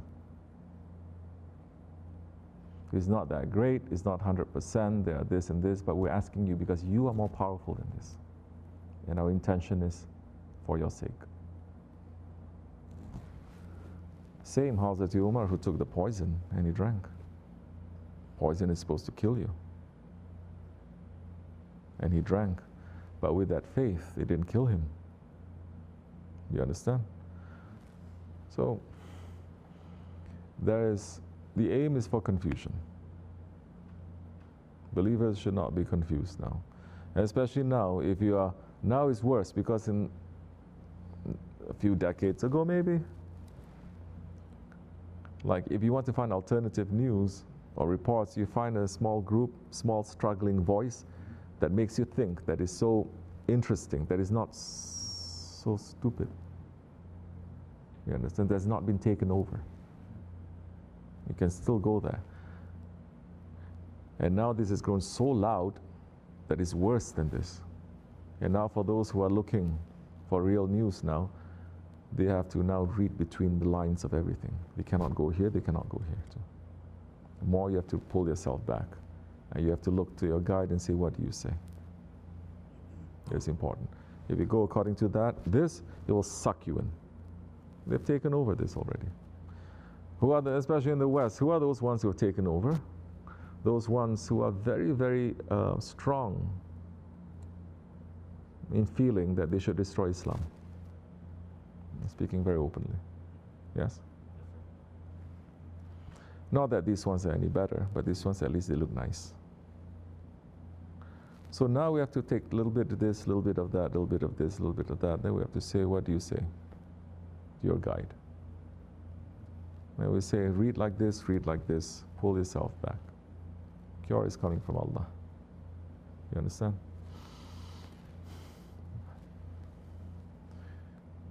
And then they get you more and more and more confused. Oh, they're going to put this in you, they're going to put that in you, they're going to put tiny chips in you, they're going to put this in you and this. And especially with the social media, you can put anything in there, people are going to believe.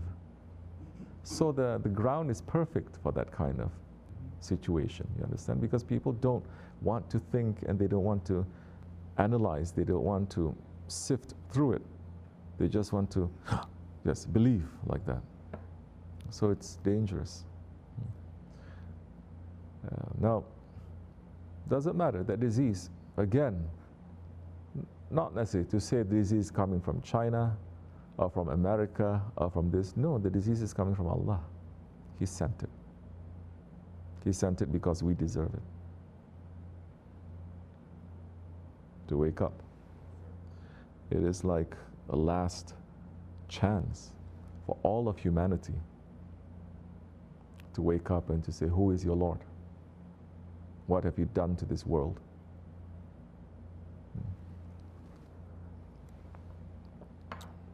So, are there foolish people on both sides? Of course there are. Always foolish people. Other people say this is 100%. Of course there are. Other people say this is 100%, this is wrong. Of course there are. Don't you know we live in a time of confusion? So we have to pick and choose now. And we have to say, I'm doing this for your sake. If you want to end my life, then it is as you like. If you want to prolong it, because my intention is to, then as you like. So going like that, you'll find more peace in your heart, more intelligence also, and a reason why you're doing it. Shah Effendi used to say, people say, I don't want war. Why you don't want war? He says, I want peace. Why you want peace? I want to live longer. Why you want to live longer? I want happiness. Why you want happiness? The purpose of tariqat is to find meaning. And if the meaning is not going back to Allah, then that meaning becomes an ilah that is false, that will destroy you. It has to come back to Allah and His Prophet. So we must think. Go on. So I'm not talking about everything, but giving you an idea of that. Don't get too caught up. Source is important. Where is the source coming from? Who is saying this? Our source is our Shaykh. You understand? Our source is our Prophet and our Allah. And that's uneven. The whole world says we are wrong, we don't care. If the whole world says we are right, we don't care. We're not doing this for them. But you have to follow properly, otherwise you become extreme one way or another. Inshallah. Assalamu alaikum. Okay, you have a question? Yes? The end of what you read from Imam Rabbani, he says that he said, Use your microphone. They want to hear your Molvi side voice.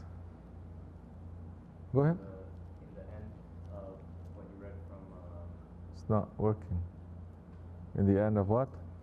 in the Fuqah, in the end of the part you read from Imam Rabbani, Yes. Abdullah Sharif, saying something like, unless you clean the road, unless you use the broom of La, you won't reach the palace or house of Ilallah. It's a couplet. It's a poem. It's not what it's quoting from. Yes? You've said similar things many times, but can you please explain what that means? What's cleaning the road with La? What are you doing when you're doing that?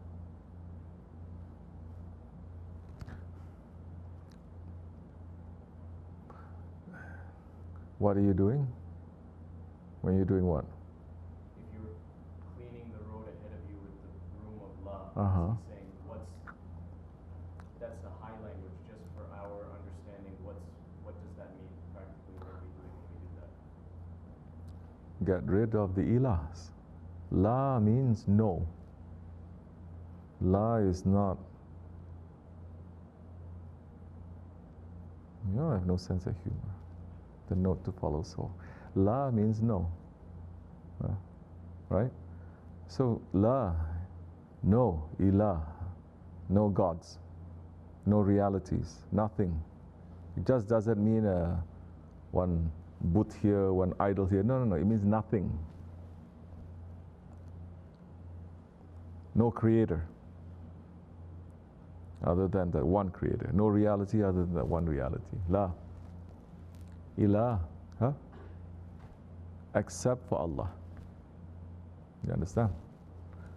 It is not even saying that others are there and then you want to get rid of them. The others don't exist. That's why I saw one debate recently. Very foolish thing. They say, which is better, one God or many gods? What do you think? Hindu guy says something, Muslim guy don't know what to say. One God or many gods? What do you think? Islam is not saying that Islam doesn't. No, Islam. Reality is saying there doesn't exist anything other than Allah. Some people open it up more to say what you are worshipping, to say that these are gods. These are not. These may be certain divine characteristics. This may be holy people that you've elevated to be that. These may be other powers that Allah has created, but there's only one creator. It's funny, right? When you look at all the other religions also, especially when people talk about, I'm going to just simplify this for people. And look at even those ones who say they believe in many gods. Let's say Hinduism, let's say. They also believe there is one behind everything, unchanging. And even in the many ilahs that they believe, there's only one who is the creator. It's not two. It's only one. Everything comes back to one again. So, in this way, what are the ilahs? What are the things that you worship? Pull it to that in this way. I'm not saying in this way, if you see one statue, you knock it off, you see another statue, you destroy. No, what are the things that you worship? You are in the way of Siratul Mustaqim, but what do you worship other than Allah? What do you worship?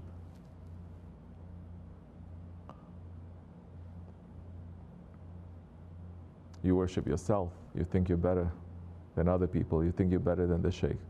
You have to sweep that out. Worship your children. You put that above everything else, even above Allah and His Prophet and everyone else. Clean that.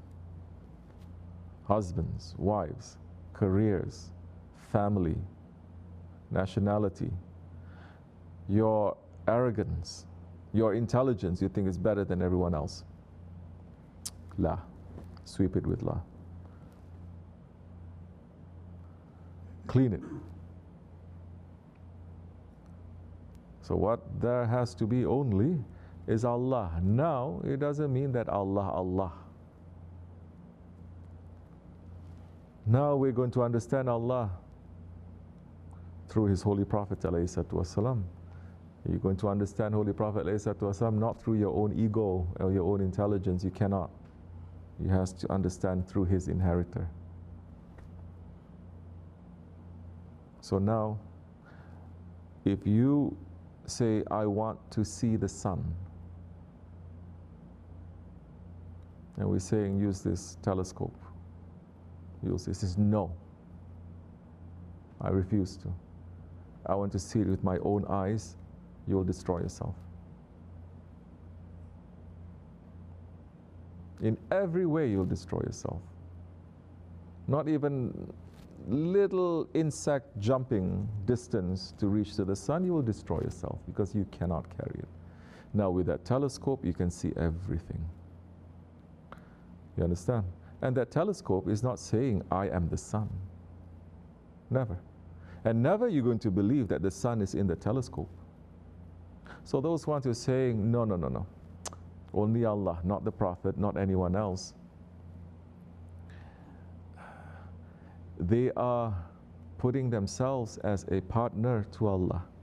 Nothing else exists, nothing else is important. Except you and me. I don't need anything except you and me.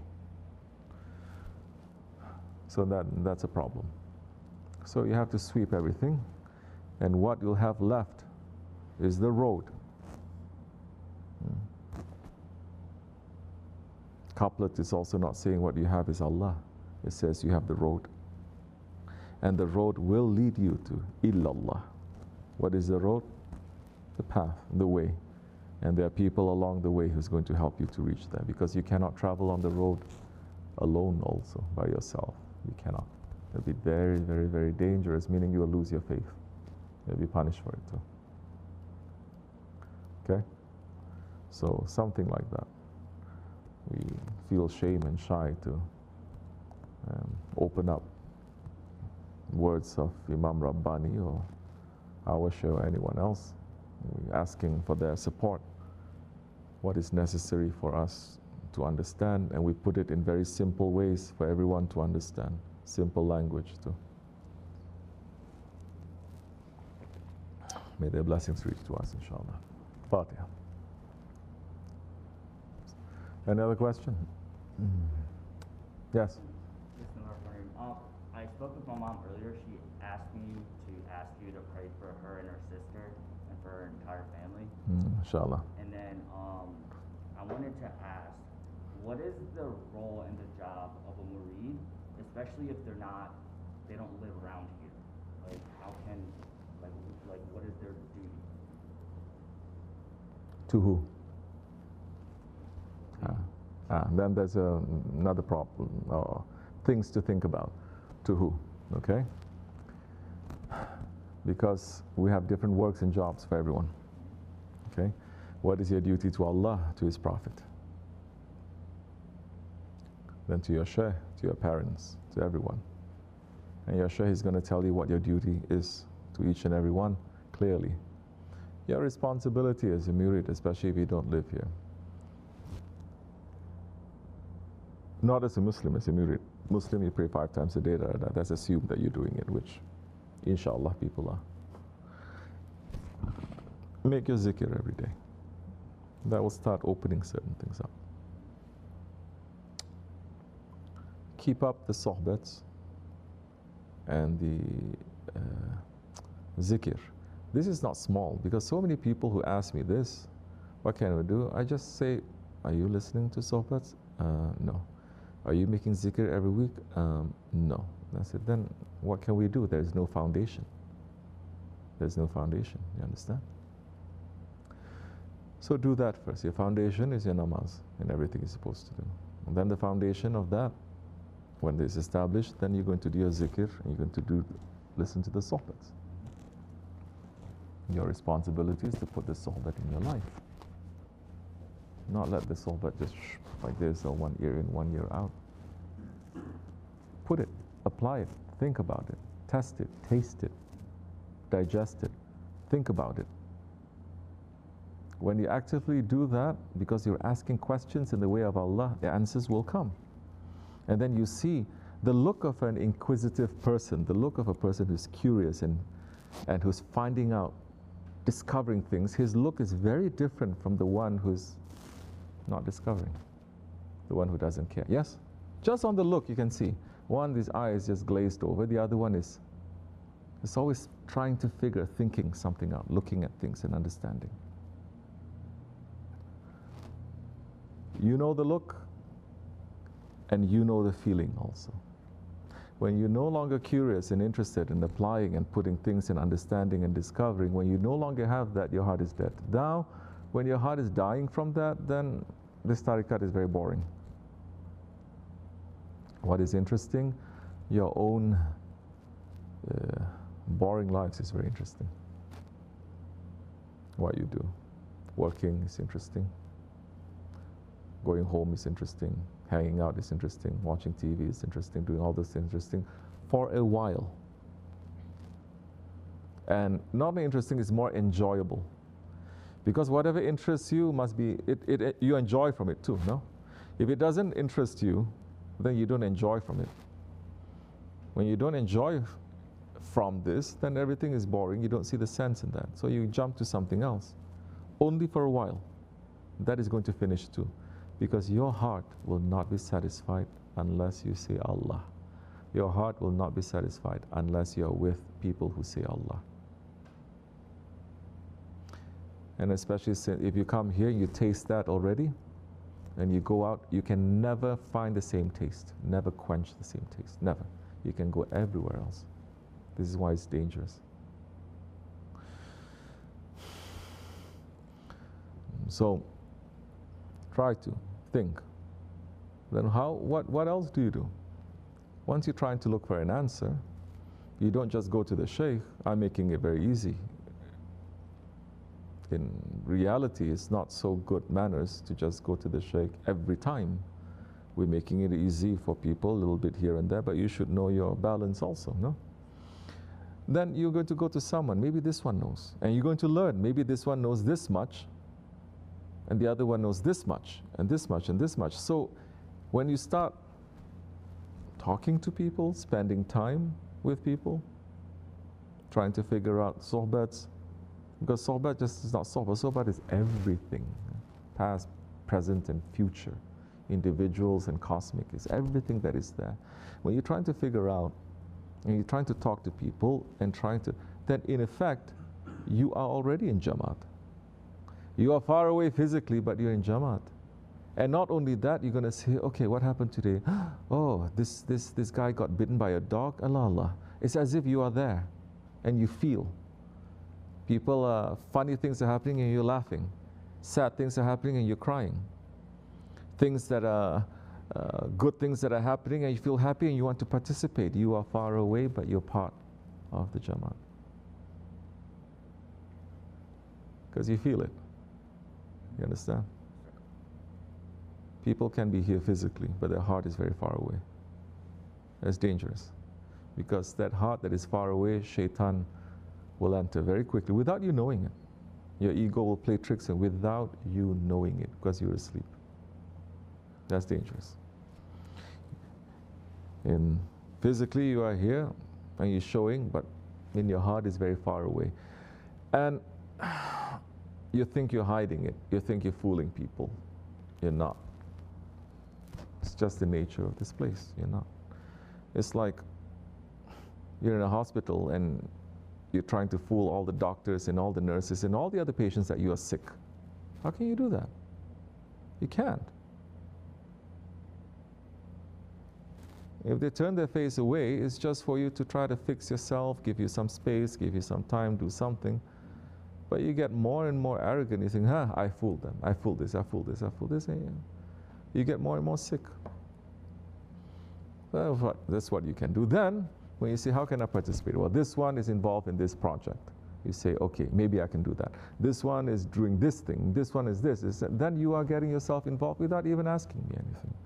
It is as if you are here. That's why doing the dishes, at least someone can say, I participated. So many people, maybe they don't like it. Some people, they like it. They understand the blessings that comes with it. Some people, they think they're so smart. You know what? Let me give you $50 and you wash the dishes for me. Very good. That one who did the dishes, he gains dunya and akhirat. That one who is not doing the dishes, his no dunya, no akhirat. Only cat showing. You know that saying in Turkish? You don't know. You know the saying? I cannot say in front of camera. You lose from dunya, you lose from akhirat. Anyway, I'll tell you later when the camera stops rolling. So, you understand? So it's being close now. It's as if you are here, you are excited. As if you are here, you're excited about someone taking care of an animal. You're excited about someone learning a new surah. You're excited about the kids' lives. You're excited. You're part of this now. So you notice when I'm saying this, I'm not putting any obligation on anyone. I'm not saying they have to do this. You don't have to do nothing. But you're asking what are the ways that we can be participating. I'm saying these are the ways. You can do that, you cannot do it. Who cares? You're doing it for yourself. You understand? Inshallah.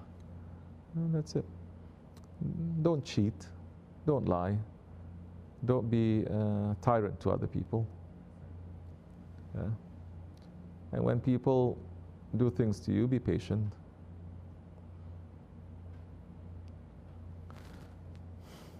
So, Assalamu alaikum.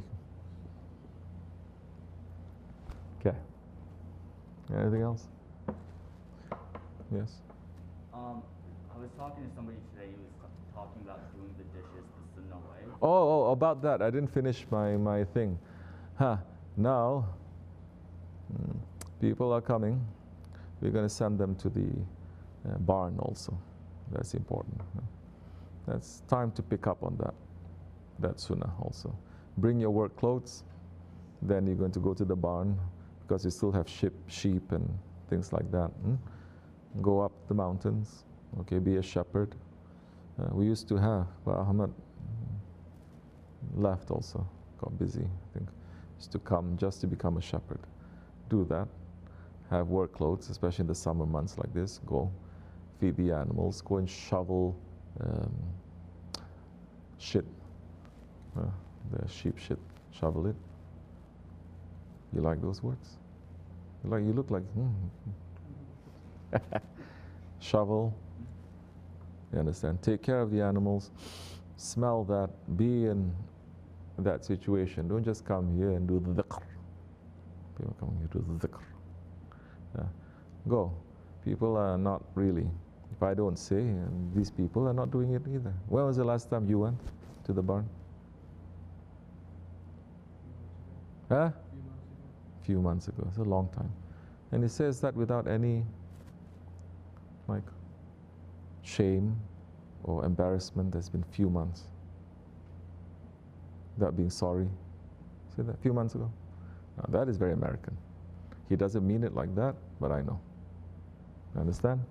It should be, when was that? Too long. Even if it's a few months ago. But he's better than most anyway. Let me not try to ask the adults. Some they're going to say years. Or some they're going to say, Kurban, it counts. That was a few weeks ago, and it counts. I was there. You see, and then you become slick. But to go up there a little bit.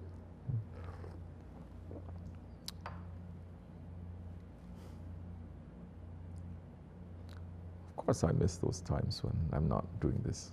Of course I do, because I was more free. And I make that part of my routine. Yes, I may not have a job, this and that, but you know, you guys are also not all that tied up. You say you work, you live in China or Russia or Turkey and you work. I can believe people that work 12, 15 hours, 18 hours, yeah, whatever, they work a lot. But what time you go to work? 9 o'clock. What time you finish? 3 o'clock. Fine. But the things that are around here, I see people, they're running, they're doing it. That's good. But don't forget that sunnah. You're going to say at least once in every 40 days at least, I'm going to go up there. Okay? I'm going to bring the sheep up, down, watch everything, think. I'm doing what the sheikhs they are doing. I'm doing what the prophets are doing. Allah, Allah, shukr, alhamdulillah. Not to go there cursing at me and say, I have to do this, otherwise he's going to get upset with me. And no, be happy. Do that. Then the other things you can do. Okay. So, what's the question? So we were talking about how you taught them how to wash the dishes the sunnah way. And I wanted to ask, if somebody doesn't wash the dishes the sunnah way or does something, like even enter the masjid the sunnah way, does that take blessing away? Oh yeah, definitely. Okay. Oh, definitely. You see, we are grown up, we are brought up to think sunnah is just extra, not necessary. Wajib is very necessary, sunnah is not necessary. You do it's good, you don't do it's okay.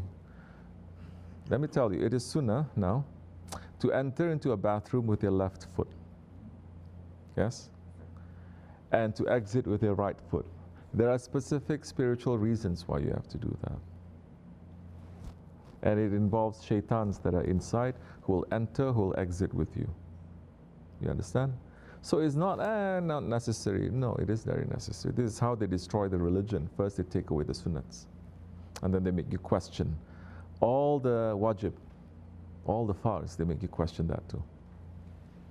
So it does, because the ego hates sunnah also. And sunnah is part of sharia. You understand? And the sunnah that we're doing, it is just a proof of our love for the Holy Prophet ﷺ. It's not that he needs our love, he doesn't need our love.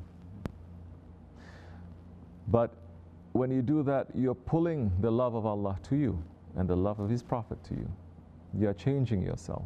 You're literally walking in His footsteps or walking the same way that He's doing. You understand? So it does matter. Do we force people? No. This tariqat is not by force. Certain things you can carry, and these things you can. It's so small. It's just using your right or your left foot. It's just covering your head or not. It doesn't take so much out of you. It doesn't take at all. You understand? Once you start being more familiar with that kind of sunnat way of doing things, and then you'll be more free. You become more strong. It's like you cut off some chains and you'll be more free. Now you take the sunnats of the prophets, other things. You take the sunnats of your shaykh. You take the sunnats of the saints now. Then you become more and more stronger to do that. Once that happens now, once you start doing all those like physical things, and then also the non-physical things, there is a sunnat, your heart will start opening, you start tasting, you start becoming alive, you start being very excited about being a believer, you start being excited about being here at the Dergah, you start being excited about helping other people. Your life, you cannot imagine it anywhere else because it gives you that life, that enjoyment, that excitement. You understand? So, try to, bismillahirrahmanirrahim, okay? These kinds of things, it is best to observe what your shaykh is doing, and try to do, or other people they're doing. This is not the way to read books. There are certain things, sunnahs, there are, let's say, millions of sunnahs. There are certain things that you can carry, there's certain things that you cannot carry. There's certain things that's meant for this, not others. So you're going to, in our way, if the shaykh is not opening that up, you don't open, because it's not for you. You understand?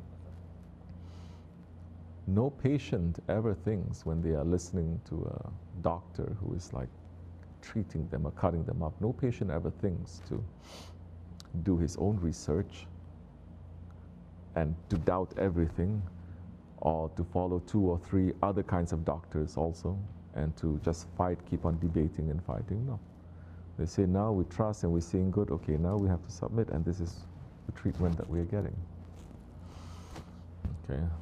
Even those statements have to also put a disclaimer, because so many, they're crooks these days. And that's it. Very good. Yeah, where can I learn some of these sunnahs, like to maybe clean my room or wash the dishes? Yes, be here a little bit more and remember what we do. Okay? If there are a few only, keep that first. And then you can take a little bit more, take a little bit more, take a little bit more. The good stuff, okay? Don't take the bad stuff that people are doing that is not from Sunnah. Okay, if you see someone getting up lazy, getting up late, don't say, oh, yeah, Sunnah, I like that. And then you get up late. No, there are idiots also everywhere. There are idiots in the Dergah. They get up, they don't clean their beds. Okay? Or they're dirty. Or they're stinky. Don't think that Sunnah is not. You understand? So now you observe and take the good things. Take things that you can carry. Okay? And every Sunnah is meant for us to reconnect and to remember our Prophet.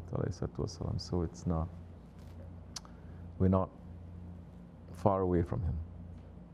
Because there is something to be said about when you are making the same movement, the same gesture as someone, you have the same feeling also. You have same understanding also, because there's truth in imitation. Wow, there's a truth in imitation. You know what I mean? I don't mean to be smart. I don't like people who are too smart. Okay, Assalamu alaikum. Okay, anything else? Nothing else. Are you sure? What else? Huh? What else? Nothing else. Huh? Program is on Sunday night. Okay. Ashura? On Sunday night. Ashura, when is Ashura? Following Wednesday. Wednesday? Following Wednesday. Following Wednesday. Nighttime or daytime? Wednesday. Yeah. At night. No. Day. Sure, it's going to be following Wednesday. Okay. Night or day enter? Tuesday night, the day of Tuesday night, huh? we celebrate on Wednesday. Okay. Celebrate? We don't celebrate Ashura.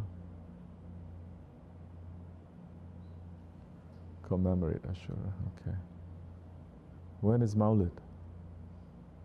What is this year or next year? You're getting a little bit lazy. Okay. All right. It's time, inshallah. Did you have your dessert, tea, whatever? You didn't. Yeah. Okay. Go have it upstairs. Fatiha. If you already have drink, if you want to bring it upstairs, bring it upstairs. Sit down and have tea. All right. Have a good day. I'll see you next year. Yeah. Sunday night, be here, inshallah. Okay. You gonna cook something? Auntie? Okay. Celebrate a little bit. Cook something nice. Okay. Something a little bit different for the kids, for this. If we have fireworks, something is better for the kids. It's nice weather. Make them to feel excited, do something. Okay. Assalamu alaikum. Women.